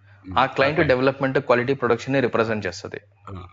అది ఐడియా. అది టీసీఎస్ అది వేరు, అది కూడా క్లయింటే. ఇప్పుడు మీరు ఓ ప్రాజెక్ట్ లో పనిచేస్తున్నప్పుడు, ఒక కంపెనీలో పనిచేస్తున్నప్పుడు ఏ క్లయింట్ కి పనిచేస్తున్నావు అని అడుగుతారు. ఓకే, నేను 2 క్లయింట్లకి పనిచేస్తున్నా అని చెప్తారు. అక్కడ డెవలప్మెంట్, క్వాలిటీ అనేది కాదు మన ఇంటెన్షన్, అవునా? Company right. మళ్ళీ ఆ కంపెనీ నువ్వు పనిచేసే కంపెనీ కాదు. ఫర్ ఎగ్జాంపుల్, నువ్వు విప్రోలో పని చేస్తే 2 క్లయింట్స్ అంటే విప్రో, డెలాయిట్ అని కాదు. క్లయింట్ విప్రో నీ పేరోల్ కంపెనీ, విప్రోకి సంబంధించిన క్లయింట్స్ కంపెనీ. రైట్. ఇప్పుడు నువ్వు ఎస్ఐపిలో వచ్చినప్పుడు ఏ కంపెనీలో అయితే ఎస్ఐపి ఇన్స్టాల్ అయ్యి ఉందో, ఫర్ ఎగ్జాంపుల్ మన ఎగ్జాంపుల్లో మోటోరోలా అనేది ఒక క్లయింట్. ఇప్పుడు మోటోరోలాకి సంబంధించి 30 కంపెనీ కోడ్లు ఉన్నాయి. 30 కంపెనీ కోడ్లు కూడా ఒకే సిస్టంలో క్రియేట్ చేస్తావా? చేయరు సార్. ఐ మీన్ ఒకటి సిస్టంలో క్రియేట్ చేస్తాం, ఏం ఐడియా లేదు. ఇప్పుడు ఫర్ ఎగ్జాంపుల్, మీరు వాడే ఎస్ఐపి సర్వర్, నేను వాడే ఎస్ఐపి సర్వర్ ఒకటే కదా. ఓకే, అవునా? ఓకే. నేను మీకు ట్రైనింగ్ ఇచ్చేటప్పుడు అదే సిస్టంలో నా యూజర్ ఐడితో లాగిన్ అయ్యి ఇప్పుడు ఒక కంపెనీ కోడ్ క్రియేట్ చేశాను. అదే సిస్టంలో నువ్వు ఇంకో యూజర్ ఐడితో లాగిన్ అయ్యి ఇంకో కంపెనీ కోడ్ క్రియేట్ చేసావు. ఇప్పుడు నా కంపెనీ కోడ్, నీ కంపెనీ కోడ్ ఒకే సిస్టంలో ఉన్నాయా, వేరు సిస్టంలో ఉన్నాయా? ఒకటే సిస్టంలో. రైట్. ఇప్పుడు మోటోరోలా పాయింట్ ఆఫ్ వ్యూ మాట్లాడినప్పుడు క్లయింట్ అంటే అది. ఇన్స్టెన్స్ అని ఎప్పుడన్నా విన్నావా? Instance, yes sir. రైట్. ఒక ఇన్స్టెన్స్ ఉందా, మల్టిపుల్ ఇన్స్టెన్సెస్ ఉన్నాయా, ఒక బాక్స్ ఉందా, మల్టిపుల్ బాక్స్లు ఉన్నాయా అంటారు జనరల్ గా. ఓకే. అంటే మోటోరోలాకి సంబంధించి ఒకే క్లయింట్ ఉంటుంది. అంటే మోటోరోలాకి సంబంధించి ఎన్ని కంపెనీ కోడ్లు ఉన్నా కూడా అన్ని కంపెనీ కోడ్లు అదే సిస్టంలో క్రియేట్ అయి ఉంటాయి. ఓకే. కాబట్టి నువ్వు క్లయింట్ లెవెల్ కాన్ఫిగరేషన్ అని ఎప్పుడైనా విన్నావా? క్లయింట్ లెవెల్ సెట్టింగ్స్ అని, క్లయింట్ లెవెల్ కాన్ఫిగరేషన్ అని. అవి ఎందుకు అంటే, నువ్వు 30 కంపెనీ కోడ్లు క్రియేట్ చేస్తే 30 కంపెనీ కోడ్లు ఒకే సిస్టంలో ఉన్నాయి. నువ్వు ఓకే చార్ట్ ఆఫ్ అకౌంట్ ఆ client లో ఒకసారి క్రియేట్ చేస్తే 30 కంపెనీ కోడ్లు కూడా అదే client లో చేస్తున్నావు కాబట్టి you can directly assign. Okay okay అంటే కాంటెక్స్ట్ ని బట్టి ఈ క్లయింట్ మీనింగ్ అనేది డిఫరెంట్ గా మారిపోతూ ఉంటది. ఓకే ఓకే ఓకే అంటే దీనికి ఫిక్స్డ్ డెఫినేషన్ ఉండదు. ఓకే ఇప్పుడు నా పాయింట్ ఏంటంటే సార్, ఇప్పుడు టాటా కన్సల్టెన్సీ సర్వీసెస్ ఇవి వరల్డ్ వైడ్ లో ఉన్నవన్నిట్లో మనం ఒకటే కంపెనీలో మనం ఒకటే సర్వర్లో మనం క్రియేట్ చేస్తాం. ఇప్పుడు ఒకే సర్వర్ ఉంటుంది. కరెక్ట్. ఒకటే సర్వర్ క్రియేట్ చేస్తాం. ఇప్పుడు టాటా ఐరన్ అండ్ స్టీల్ ఉన్నది, అది కూడా అదే సర్వర్లో క్రియేట్ చేస్తామా, డిఫరెంట్ సర్వర్లో క్రియేట్ చేస్తామా? టాటా ఐరన్ అండ్ అదే స్టీల్ సర్వర్ లో ఉంటుంది. వరల్డ్ వైడ్ లో ఉన్న కంపెనీస్ అన్ని అదే సర్వర్ లో ఉంటుంది, కాకపోతే దానికి డిఫరెంట్ కంపెనీ కోడ్ ఉంటుంది. ఆహా ఓకే ఓకే ఇప్పుడు టాటా స్టీల్ కి 1000 కంపెనీ కోడ్ ఇస్తే టాటా ఐరన్ కి లేదంటే టాటా కన్సల్టెన్సీకి టాటా మోటార్స్ కి ఇంకో కంపెనీ కోడ్ పెడతావు. ఫర్ ఎగ్జాంపుల్ దాని 1000 చార్ట్ ఒక ఆఫ్ కంపెనీ అకౌంట్ దానికి కంప్లీట్ ఇస్తే డిఫరెంట్ ఉంటుంది. దాని చార్ట్ ఆఫ్ అకౌంట్ ఒకటే ఉంటుంది, అన్నింటికి ఒకటే ఉంటాయి. ఈవెన్ ఐరన్ అండ్ స్టీల్ కి కూడా అదే ఉంటుంది చార్ట్ ఆఫ్ అకౌంట్స్. టీసీఎస్ కి కూడా అదే ఉంటుందా సార్? అంటే అదే బిజినెస్ ఉంటుంది, వేరు కదా. ఎందుకంటే end of the day overall Tata group profit నీకు తెలియాలా వద్దా? అవును, అది కన్సాలిడేషన్ మనం పవర్ బీఐతో చేస్తాం కదా ఎక్స్టర్నల్ గా. పవర్ బిఐతో చేసినా కూడా ఓకే నీకు డేటా పుల్ అవ్వాలి కదా సిస్టంలోకి. డేటా పుల్ అవ్వాలి అంటే ఓకే ఫర్ ఎగ్జాంపుల్ ఇప్పుడు నీకు 100 కంపెనీ, ఫర్ ఎగ్జాంపుల్ 10 కంపెనీ కోడ్లు ఉన్నాయి. ఓకే మీరు కన్సాలిడేషన్ పవర్ బిఐతో చేస్తారా, బీపీసీ వాడతారా, ఇంకేదైనా వాడతారా, ఏదైనా ఉండొచ్చు, ఎనీ టూల్ ఉండొచ్చు. ఓకే ఇప్పుడు అన్నీ కలిపి ఒకే దగ్గర ఉన్నప్పుడు నాకు లాజిక్ రాయడం ఈజీ కదా. 10 కంపెనీ కోడ్లలో జిఎల్ అకౌంట్ నెంబర్ 4 బ్యాలెన్స్ తీసుకొని రమ్మంటే నీ లాజిక్ ఏం చేస్తుంది, అన్ని కంపెనీ కోడ్ వెళ్ళి ఆ అకౌంట్ నెంబర్ తీసుకొని వచ్చేసి ఇది రెంట్ అమౌంట్ అని చెప్పేస్తుంది. Yes correct. ఎస్ ఇప్పుడు నేను 10 కంపెనీలకి 10 చార్ట్ ఆఫ్ అకౌంట్లు క్రియేట్ చేసినప్పుడు ఒక లైన్ లో రాసే కోడ్ లాజిక్ 10 లైన్లు రాయాల్సి వస్తుందా? Yes sir. Rent Tata company code లో చార్ట్ ఆఫ్ అకౌంట్ 1 లో GL account number 4, Tata motor లో chart of account text GL account number 5. అట్లా నా లాజిక్, నా కన్సాలిడేషన్ కాంప్లికేటెడ్ అవుతుందా, సింప్లిఫై అవుతుందా? కాంప్లికేట్ అవుతుంది. కాంప్లికేట్ అవుతుంది. అట్లా నాకు కంట్రోల్ లేనప్పుడు ఓకే టాటా కంపెనీలో సేమ్ ట్రాన్సాక్షన్ ఒక జిఎల్ అకౌంట్ లోకి వెళ్తే ఓకే టాటా మోటార్ లో అదే ట్రాన్సాక్షన్ ఇంకో జిఎల్లోకి పోతుందా? ఒకసారి మళ్ళీ ఒకసారి చార్ట్ ఆఫ్ చెప్పండి. అకౌంట్ మారిపోయినప్పుడు సేమ్ ట్రాన్సాక్షన్ రెండు కంపెనీ కోడ్లో రెండు వేరు వేరు అకౌంట్ లో బుక్ చేయొచ్చా? చార్ట్ ఆఫ్ అకౌంట్ మారితే వేరు వేరుగా క్రియేట్ చేస్తే చార్ట్ ఆఫ్ అకౌంట్ మారితే వేరువేరుగా అవుతుంది సార్ అది. రైట్. Yes, అప్పుడు నీ కంపెనీ కోడ్ లో నీకు నచ్చినట్టుగా క్రియేట్ చేయొచ్చు, నా కంపెనీ కోడ్ లో నాకు నచ్చినట్టుగా క్రియేట్ చేయొచ్చు. అప్పుడు అవును. నీకు నాకు సంబంధం లేదు, అవునా? ఉండదు అప్పుడు కన్సాలిడేషన్ కష్టం అవుతుంది. కష్టం అవుతుంది. అదే ఇది కామన్ గా ఉన్నప్పుడు నీకు నచ్చినట్టుగా నేను చేంజెస్ చేయలేను, నాకు నచ్చినట్టుగా నువ్వు చేయలేవు. ఎందుకు? కామన్ గా వాడుతున్నాము కాబట్టి. మీకు Yes. Corporate accounting, corporate finance అని కొన్ని పేర్లు విన్నారా? ఎస్ కార్పొరేట్ ఫైనాన్స్ అని కానీ, కార్పొరేట్ అవును, అకౌంటింగ్ అని, Yes, ఇవన్నీ yes. మానిటర్ చేస్తాయి. ఇవన్నీ నీకు రేపటి రోజు ఒక జిఎల్ అకౌంట్ కావాలంటే అంత ఈజీగా క్రియేట్ చేయరు. ఎందుకు? ఒక జిఎల్ అకౌంట్ నీ పాయింట్ ఆఫ్ వ్యూలో సింపుల్ గా కొత్త అకౌంట్ క్రియేట్ చేయంటావు, ఎస్ కానీ corporate accounting point of view వాళ్ళు చూస్తారు ఎందుకు ఈ జిఎల్ అకౌంట్ మన దగ్గర లేదా. వాళ్ళు చార్ట్ ఆఫ్ అకౌంట్ లెవెల్లో చూస్తారు, ఏం ఎంట్రీ బుక్ చేస్తున్నావు, ఈ అకౌంట్లో ఎందుకు బుక్ చేయొద్దు, నువ్వు జస్టిఫికేషన్ ఇవ్వాలి. ఈ అకౌంట్ ఇది మేము సపరేట్ గా ట్రాక్ చేయాలి దీనికోసం అని. అప్పుడు కార్పొరేట్ ఫైనాన్స్ ఏం చేస్తారు, వాళ్ళు డిఫరెంట్ అప్రూవల్స్ తీసుకొని కావాలి అంటే అప్పుడు క్రియేట్ చేస్తారు. ఎందుకు? నీ కంపెనీ కోడ్ లెవెల్లో జిఎల్ అకౌంట్ రావాలి అంటే ఫస్ట్ అది చార్ట్ ఆఫ్ అకౌంట్ లెవెల్లో క్రియేట్ అవ్వాలి, అవునా? Okay yes sir. ఎస్ అంత ఈజీగా చార్ట్ ఆఫ్ అకౌంట్ లో కొత్త జిఎల్ అకౌంట్ మనకు నచ్చినట్టుగా ఇన్సర్ట్ చేయలేము, ఎస్ ఎందుకంటే అది నీ రిపోర్ట్ పైన డైరెక్ట్ ఇంపాక్ట్ చూపిస్తుంది. ఎస్ నీ రిపోర్ట్ పైన ఉంటుంది, ప్లస్ నీ కన్సాలిడేషన్ పైన కూడా ఉంటుంది. ఓకే. అంటే కాబట్టి ఇక్కడ ఈ సెట్టింగ్స్, కాన్ఫిగ్స్ ఏవైతే చేస్తామో ఇనీషియల్ గా ప్రతి దానికి ఒక లాజిక్ ఉంటుంది. కాబట్టి మీరు ఎన్ని కంపెనీ కోడ్లు క్రియేట్ చేసినా ప్రతిసారి మనం అనుకుంటాం ఒకే చార్ట్ ఆఫ్ అకౌంట్ క్రియేట్ చేస్తామని, కానీ ఎందుకు అనేది మనం మాక్సిమం ఆలోచించాం కదా, ఆ లాజిక్స్ మనకు అర్థం అవ్వవు. ఓకే. ఇక్కడ ఒక క్వశ్చన్ సార్ నాకు, అంటే నేను ఏం అడుగుతున్నా అంటే టీసీఎస్ అనేది ఒక సర్వీస్ సెక్టర్, నార్మల్గా అది software service sector, it's not manufacturing sector. కానీ Tata iron and steel manufacturing sector. So manufacturing సెక్టర్కు ఉండే, అంటే ట్రేడింగ్ అండ్ మ్యానుఫ్యాక్చరింగ్ సెక్టర్కు ఉండే చార్ట్ ఆఫ్ అకౌంట్స్, దాని జిఎల్స్ అని ఒక separate set of GL accounts. Whereas TCS అనే ఒక సర్వీస్ సెక్టర్, కన్సల్టెన్సీ సెక్టర్ కాబట్టి దీని చార్ట్ ఆఫ్ అకౌంట్స్, దీని జిఎల్ అకౌంట్స్ నార్మల్గా ఒక సెట్ ఆఫ్ జిఎల్ అకౌంట్స్ ఉంటాయి. అవును. ఇప్పుడు ఈ అన్ని ఒకటే క్లయింట్ కిందకి వస్తే రేపు పొద్దున అన్ని జిఎల్స్ ఇప్పుడు ఐరన్ స్టీల్ కున్నవి దీనికి అన్ని ఉంటే రేపు పొద్దున వర్క్ చేసేటప్పుడు కన్ఫ్యూజన్ కదా. అవ్వదు. ఎందుకు అవుతుంది? ఇప్పుడు మీరు జిఎల్ అకౌంట్ క్రియేట్ చేసేటప్పుడు ఫస్ట్ చార్ట్ ఆఫ్ అకౌంట్ లెవెల్లో క్రియేట్ చేస్తారు.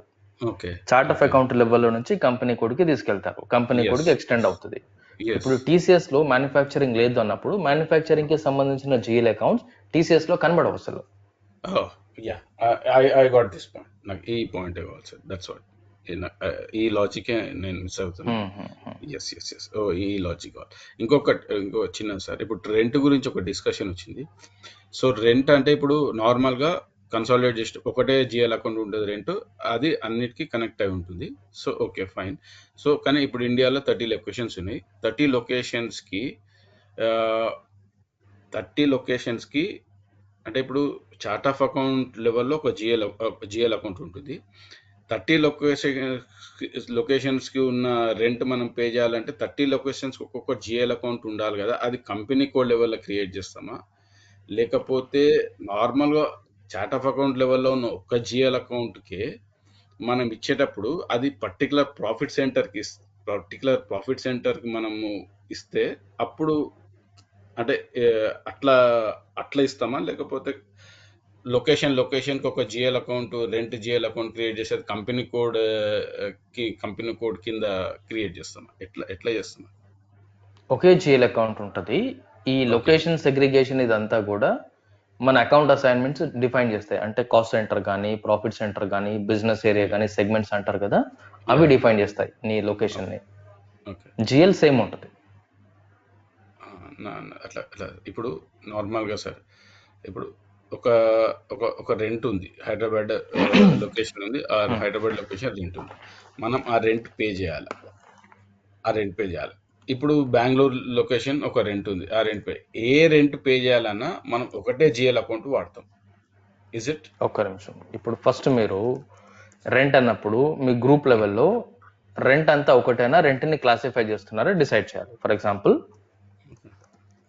ఇప్పుడు నేను ఆఫీస్ రెంట్ అనుకుంటాను, లేదంటే స్టాఫ్ రెంట్ అనుకుంటాను, లేదంటే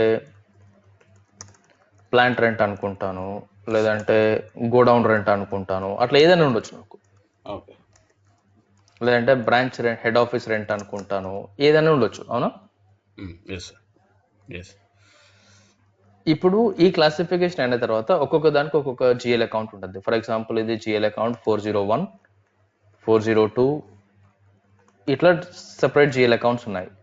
ఇప్పుడు నువ్వు ఏ కంపెనీ కోడ్లో ఏ లొకేషన్లో రెంట్ పే చేసినా కూడా ఈ జిఎల్ అకౌంట్ ఏది కూడా నీకు లొకేషన్ చెప్పదు. అవునా? పర్పస్ చెప్తుంది. చెప్పదు. కరెక్ట్. రైట్. ఇప్పుడు నువ్వు ఆఫీస్ పర్పస్ రెంట్ పే చేస్తే నువ్వు ఎక్కడున్నా సరే దీంట్లో బుక్ చేయాలి అమౌంట్. దీంట్లో బుక్ చేస్తాం. Yes correct. నీ లొకేషన్ ని ఐడెంటిఫై చేసేది నీ కాస్ట్ సెంటర్ కానీ, ప్రాఫిట్ సెంటర్ కానీ, బిజినెస్ ఏరియా కానీ, సెగ్మెంట్ కానీ ఉంటుంది. ఇదే లాజిక్ సార్. నువ్వు అమౌంట్ చేసేటప్పుడు, బుక్ చేసేటప్పుడు అమౌంట్ ప్లస్ నీ ఐడెంటిఫికేషన్, కాస్ట్ సెంటర్ కానీ, కాస్ట్ సెంటర్ మనం ఇస్తాం. దాన్ని బట్టి లొకేషన్ సంబంధించినది రేపు పొద్దున రిపోర్ట్ పూల్ చేయాలంటే ఆ పర్టికులర్ లొకేషన్ సంబంధించింది మనకు వచ్చేస్తుంది rent. Correct. I got it. Okay, thank you so much. Alright. Next Naresh. Sir, మీరు కంపెనీ కోడ్కి నామెన్క్లేచర్ సేమ్ అని చెప్పారు అండ్ రిలేషన్షిప్ 1:1 అని చెప్పారు.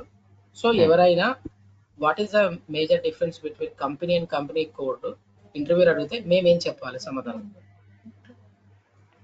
ఇది మీకు నేను కాన్ఫిగరేషన్ చేసేటప్పుడు చూపిస్తాను డిఫరెన్స్ ప్రాక్టికల్గా. ఓకేనా? కాన్ఫిగరేషన్ చేసేటప్పుడు రెండు చూపిస్తాను, ప్యారలల్గా డిఫరెంట్ స్క్రీన్స్ ఓపెన్ చేస్తాను ఎస్ఐపిలో. అప్పుడు మీరు ప్రాక్టికల్గా లాజిక్కి కనెక్ట్ అవుతారు. మిమ్మల్ని ఎవరు అడిగినా కూడా మీరు ఆ పాయింట్స్ రిప్రజెంట్ చేసి మాట్లాడేస్తారు. ఓకేనా?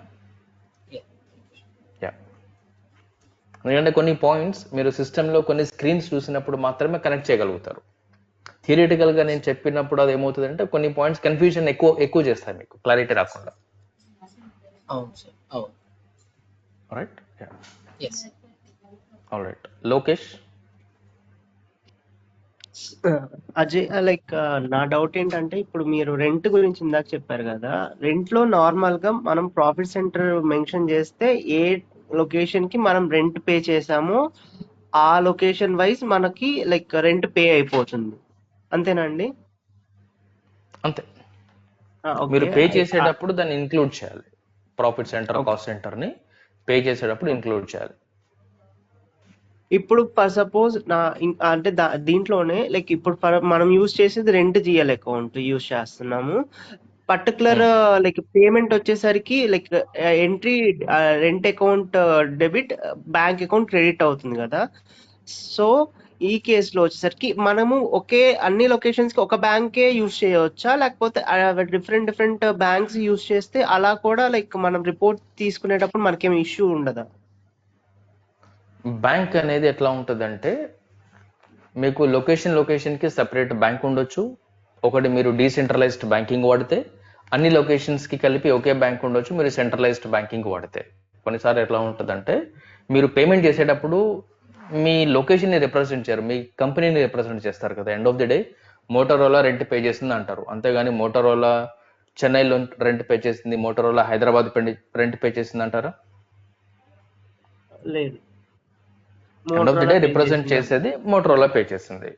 ఇప్పుడు రెండు ఆప్షన్స్ నార్మల్గా మీకు సెంట్రలైజ్డ్, డీసెంట్రలైజ్డ్ అనేది పాయింట్స్ విన్నారా ఎప్పుడైనా? లేదు. ఇప్పుడు మీరు ఎస్పెషల్లీ బ్యాంకింగ్ వాడేటప్పుడు, పేమెంట్ చేసేటప్పుడు సెంట్రలైజ్డ్ పేమెంట్ అంటారు, డీసెంట్రలైజ్డ్ పేమెంట్ అంటారు. అంటే మీరు హైదరాబాద్లో ఉన్నప్పుడు హైదరాబాద్లో సపరేట్ బ్యాంక్ అకౌంట్ ఓపెన్ చేసుకోవచ్చు, ముంబైలో ఉన్నప్పుడు ముంబైలో సపరేట్ బ్యాంక్ అకౌంట్ ఓపెన్ చేయొచ్చు, లేదు అంటే అన్నింటికి కలిపి ఒకే బ్యాంక్ అకౌంట్ ఉండొచ్చు. ఓకే. ఎందుకంటే మీరు ఇండియా మొత్తంలో మీ బ్యాంక్ అకౌంట్ ఎక్కడి నుంచైనా ఆపరేట్ చేయొచ్చు కదా, అవునా? ఎక్కడైనా ఆపరేట్ చేయొచ్చు. ఒకవేళ మీరు అలా చేసుకుంటే దాన్ని సెంట్రలైజ్డ్ అంటారు, కామన్ అకౌంట్ని అందరూ షేర్ చేస్తారు. అక్కడ మీరు ట్రాన్సాక్షన్ ఏం చేస్తారు, ప్రాఫిట్ సెంటర్ వైజ్ సెగ్రిగేట్ చేస్తారు. సేమ్ బ్యాంక్ అకౌంట్లో డిఫరెంట్ ప్రాఫిట్ సెంటర్స్ యూజ్ చేస్తున్నాయి. లేదు హైదరాబాద్ బ్రాంచ్కి సపరేట్ బ్యాంక్ అకౌంట్ ఉంది, హైదరాబాద్లోనే అకౌంట్ ఓపెన్ చేశారు. ముంబైకి సపరేట్ బ్యాంక్ అకౌంట్ ఉంది, చెన్నైలో సపరేట్ అకౌంట్ ఉంది. అటువంటప్పుడు హైదరాబాద్ నుంచి రెంట్ పే చేసినప్పుడు హైదరాబాద్ బ్యాంక్ అకౌంట్లో నుంచి పేమెంట్ వెళ్తుంది, దానికి సపరేట్ జిఎల్ అకౌంట్ ఉంటుంది. ఓకే. చెన్నైలో నుంచి మీరు పే చేసినప్పుడు చెన్నై బ్యాంక్ అకౌంట్కి సపరేట్ జిఎల్ అకౌంట్ ఉంటుంది. ప్రాక్టికల్ గా ఎంట్రీస్ వేసేటప్పుడు చూపిస్తాను, మనం అసలు ఏ బేస్ పైన క్రియేట్ చేస్తారు, ఎట్లా ట్రాక్ అవుతాయి అనేది ప్రాక్టికల్ గా చూపిస్తాను. ఓకే. ఇంకొక డౌట్, మీరు ఇప్పుడు ఇందాక నార్మల్ టీసీఎస్ గురించి ఇందాక డిస్కస్ చేశారు కదా. టీసీఎస్ దగ్గర వచ్చేసరికి టీసీఎస్ ఈజ్ జస్ట్ ఒక క్లయింట్ అయితే, టీసీఎస్ అండర్ లో ఉన్న లైక్ గ్రూప్ లో ఉన్న కింద ఏవైతే కంపెనీస్ ఉంటాయో అవి కంపెనీ కోడ్స్ అవుతాయి. టీసీఎస్ కంపెనీ, టీసీఎస్ బిలో ఉన్న ఏవైతే బిలో ఏ సెగ్రిగేట్ అయిన కంపెనీస్ ఉంటాయో అవి కంపెనీ కోడ్స్, అంతేనండి? అదొక్కటి మిస్ అయింది నాకు క్లారిటీకి. క్లయింట్ అనేది ఎప్పుడైనా సరే మీరు కంపెనీ నేమ్ అంటారు. ఇప్పుడు మోటరోలా అన్నారు, మోటరోలాని ఒక క్లయింట్ అంటాను నేను. ఓకే, అండర్ మోటరోలా ఇండియా అంటాను, మోటరోలా సింగపూర్ అంటాను, ఇవన్నింటిని మళ్ళీ డిఫరెంట్ కంపెనీ కోడ్స్ అంటాను. ఓకే. అంటే ఆ కంపెనీ నేమ్ మాత్రమే, హెడ్ టైల్ లేకుండా తీసేస్తే దాన్ని క్లయింట్ అంటారు. Okay, fine. Okay, got it. ఆ క్లయింట్ కింద మల్టిపుల్ ఎన్నైనా ఉండొచ్చు, అదే నేమ్ తో ఉండొచ్చు, డిఫరెంట్ నేమ్ తో కూడా ఉండొచ్చు కదా. ఓకే. అంటే ఆ గ్రూప్ కింద బేసిక్ గా అండర్ దట్. ఓకే. ఇంకొక పాయింట్ మీరు అన్నారు కదా, చార్ట్ ఆఫ్ అకౌంట్స్ లో like coming to that, like Tata motors కి ఉన్న chart of accounts, Tata telecom కున్న chart of accounts, Tata TCS కున్న చార్ట్ ఆఫ్ అకౌంట్స్ రెండు ఒకటే. బట్ రిక్వైర్మెంట్ బేస్ ఉన్న స్ట్రీమ్ ఆఫ్ ఉన్న like doing the business, so requirement లేని జిఎల్స్ అనేవి లైక్ మనం రిమూవ్ చేస్తాం అనేసి చెప్పారు కదా, అనే ఉండవు అని చెప్పారు అన్నారు. అప్పుడు వచ్చేసరికి చార్ట్ ఆఫ్ అకౌంట్ లో లైక్ ఈ కంపెనీకి ఇచ్చేటప్పుడు chart of accounts like Tata motor కి ఇచ్చేటప్పుడు చార్ట్ ఆఫ్ అకౌంట్స్ లో రిలేటెడ్ గా చేంజెస్ ఏమన్నా జిఎల్స్ కి చేసి లైక్ అసైన్ చేస్తుంటామా అనేసి నా డౌట్. లేదు, ఇప్పుడు ఎట్లా ఉంటుందంటే ఓవరాల్ గా ఇప్పుడు టాటా గురించి తీసుకున్నప్పుడు టాటా కింద ఎన్ని కంపెనీ కోడ్లు అయినా ఉండొచ్చు, అవునా? ఫర్ ఎగ్జాంపుల్ 10 ఉన్నాయి అనుకోండి. మీరు జిఎల్ అకౌంట్స్ క్రియేట్ చేసేటప్పుడు స్పెసిఫిక్గా టాటా మోటార్స్ అని, టాటా క్యాపిటల్ అని, టీసీఎస్ అని ఆలోచించి క్రియేట్ చేయరు. ఇప్పుడు టాటా ప్రజెంట్ వాళ్ళ ఫైనాన్షియల్స్ చేస్తుంది కదా, ప్రజెంట్ టాటా వాళ్ళ ఫైనాన్షియల్స్ చేసేటప్పుడు ప్రజెంట్ యాజ్ ఆన్ టుడే, అంటే ఈ రోజు మీరు ఎస్ఐపిలో లేరు, నాన్ ఎస్ఐపిలో ఉన్నారు. ఈ రోజు వరకు మీరు రిపోర్ట్స్ చేస్తూనే ఉన్నారు కదా, కొన్ని ఇయర్స్ నుండి, కొన్ని మంత్స్ నుండి చేసేటప్పుడు ప్రతి కంపెనీ కోడ్లో ఏం ట్రాన్సాక్షన్స్ జరుగుతున్నాయి, ఓవరాల్గా ఏం జరుగుతున్నాయి, మీరు కన్సాలిడేటెడ్ రిపోర్ట్ చేసేటప్పుడు మీ పిఎన్ఎల్ గ్రూపింగ్స్ ఏంటి, బ్యాలెన్స్ షీట్ గ్రూపింగ్స్ ఏంటి అనేది ప్రీ డిఫైన్డ్ కదా ఇదంతా. ఆ ప్రీ డిఫైన్డ్ అంటే ప్రజెంట్ టాటా గ్రూప్లో జరిగే ట్రాన్సాక్షన్స్ అన్నింటినీ కలుపుకుంటే ఎన్ని జిఎల్ అకౌంట్స్ ఉన్నాయో అన్ని జిఎల్ అకౌంట్స్ని మనకి ముందుగా టాటా వాళ్ళు ఇచ్చేస్తారు ఫస్ట్ ఇంప్లిమెంటేషన్ చేసేటప్పుడు. అంటే చార్ట్ ఆఫ్ అకౌంట్ లెవెల్లో టాటా బిజినెస్కి సంబంధించిన అన్ని జిఎల్ అకౌంట్స్ ఉంటాయి. మీరు ఎప్పుడైతే ఒక కంపెనీ కోడ్ క్రియేట్ చేశారు, టీసీఎస్ క్రియేట్ చేశారు, ఇప్పుడు చార్ట్ ఆఫ్ అకౌంట్ లెవెల్లో 1000 జిఎల్ అకౌంట్స్ క్రియేట్ చేశారు. టీసీఎస్ బిజినెస్కి ఖాళీ ఒక 600 కావాలి. 1000 తీసుకెళ్లి టీసీఎస్కి క్రియేట్ చేయరు. ఉన్న 1000లో ఏ 600 అయితే టీసీఎస్కి అప్లికబుల్లో ఆ 600 మాత్రమే టీసీఎస్కి కనెక్ట్ చేస్తారు. ఇప్పుడు ఇంకో కంపెనీ కోడ్ క్రియేట్ చేసేటప్పుడు వాళ్ళకి 800 కావాలి, వాళ్ళకి 800 ఉంటాయి. ఈ 600, 800 అవుట్ ఆఫ్ 1000 ఉంటాయి మళ్ళీ. ఎందుకంటే మనం యూజ్ చేసేది common chart of account. Like ఆ డిఫరెన్స్ అనేది మనం ఎలా డిఫరెన్షియేట్ చేస్తాం చార్ట్ ఆఫ్ అకౌంట్స్ ఇచ్చేటప్పుడు, వీళ్ళకి ఇవే ఉండాలి, అది వీళ్ళకి ఇవి ఉండాలి, మనం ఏమన్నా లైక్ ఎక్స్ట్రా ఏమన్నా లైక్ వాళ్ళకి డిస్క్లోజ్ అవ్వటానికి అలాగ పెట్టడానికి ఏమైనా చేస్తామా?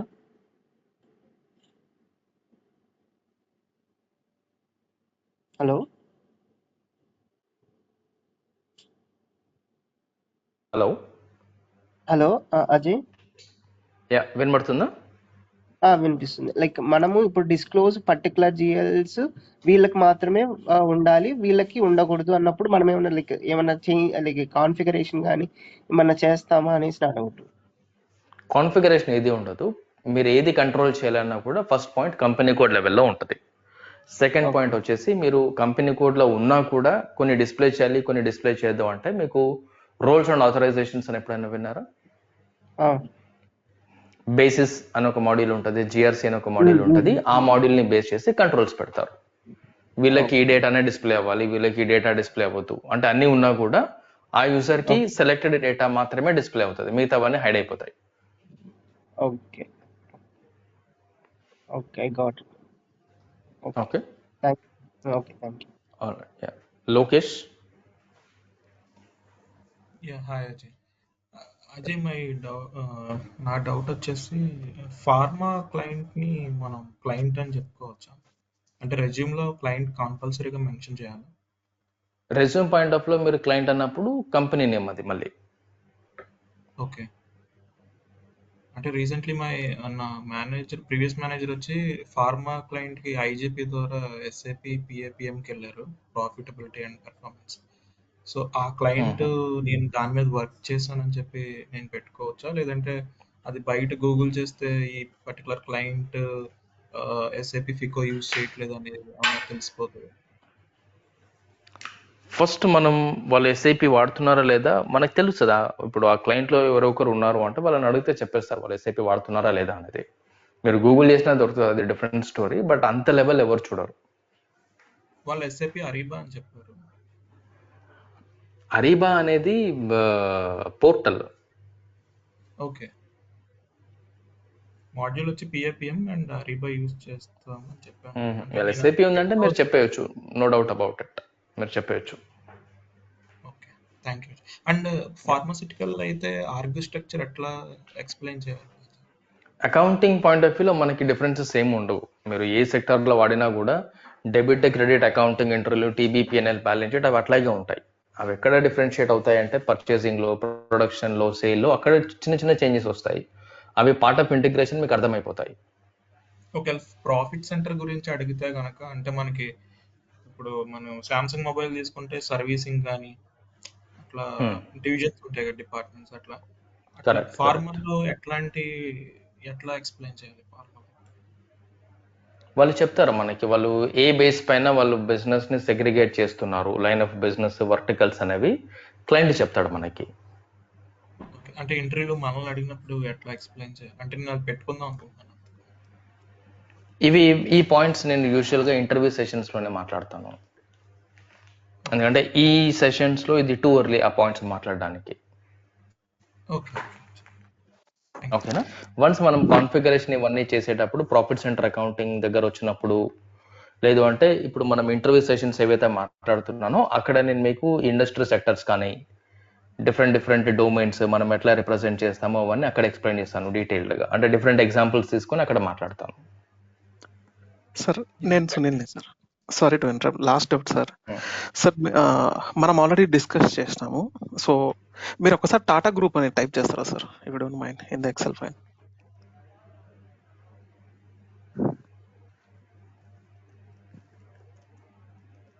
Okay, Tata group below TCS, Tata steel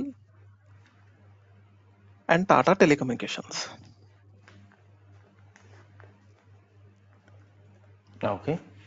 okay, so మనం మోటరోలా తీసుకున్న ఎగ్జాంపుల్ మీరు HDFC బ్యాంక్ అని యూజ్ చేస్తారు. HDFC బ్యాంక్ ఎక్కడైనా ఇండియాలో రిజిస్టర్ అయితే మనం HDFC బ్యాంక్ అనే మాట్లాడుతున్నాము. సో వన్ కంపెనీ కూడా అంటారు.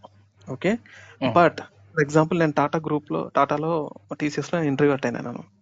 మాకు ఎలా ఉంది స్ట్రక్చర్, TCS కి ఒక కంపెనీ కూడా ఉంది, టాటా స్టీల్ కి ఒక కంపెనీ కూడా ఉంది, టాటా టెలికామ్ కి ఒక కంపెనీ కూడా ఉంది. 3 కంపెనీ కోడ్స్ మేము టాటా గ్రూప్ కి అసైన్ చేసి ఫైనాన్షియల్స్ ఎక్స్ట్రాక్ట్ చేస్తున్నాము అని అంటే మేము యాక్సెప్ట్ చేయాలన్నా వద్దా?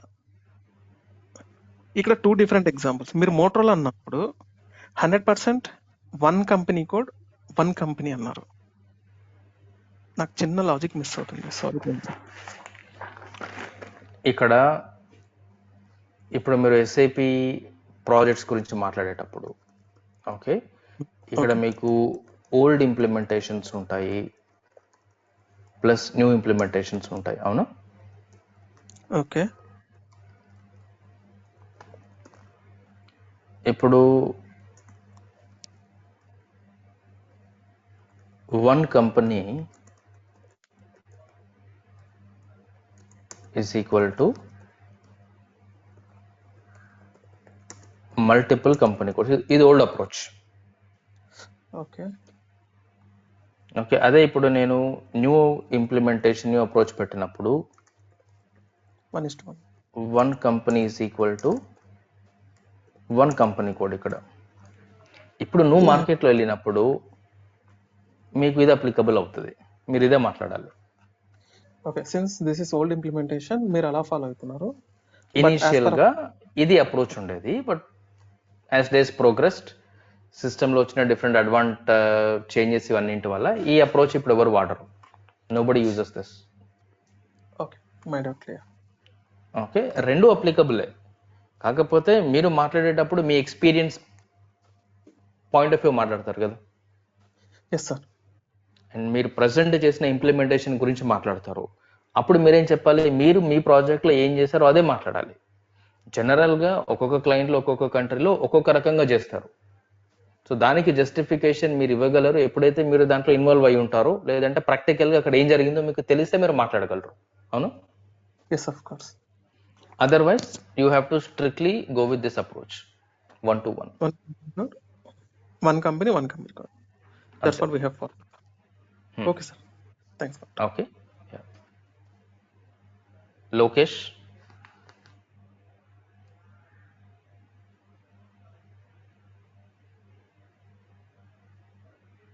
మళ్ళీ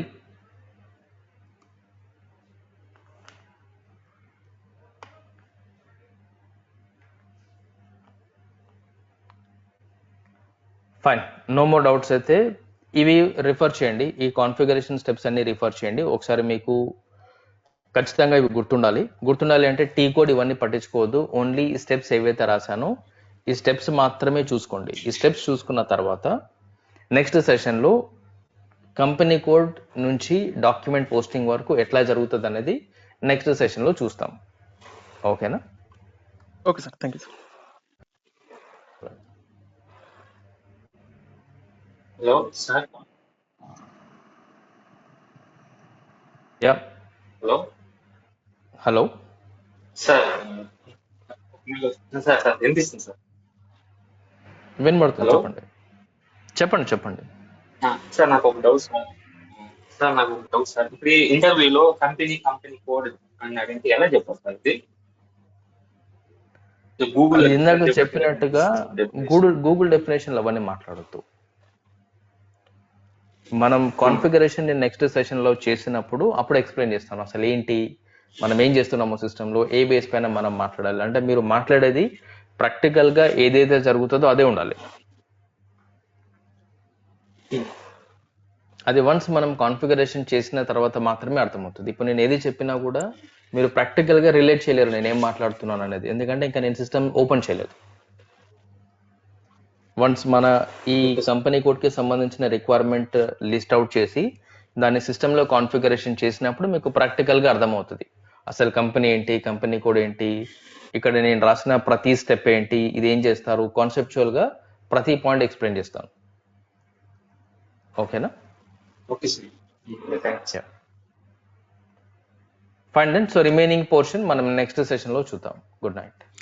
okay sir, good night. Thank you, sir.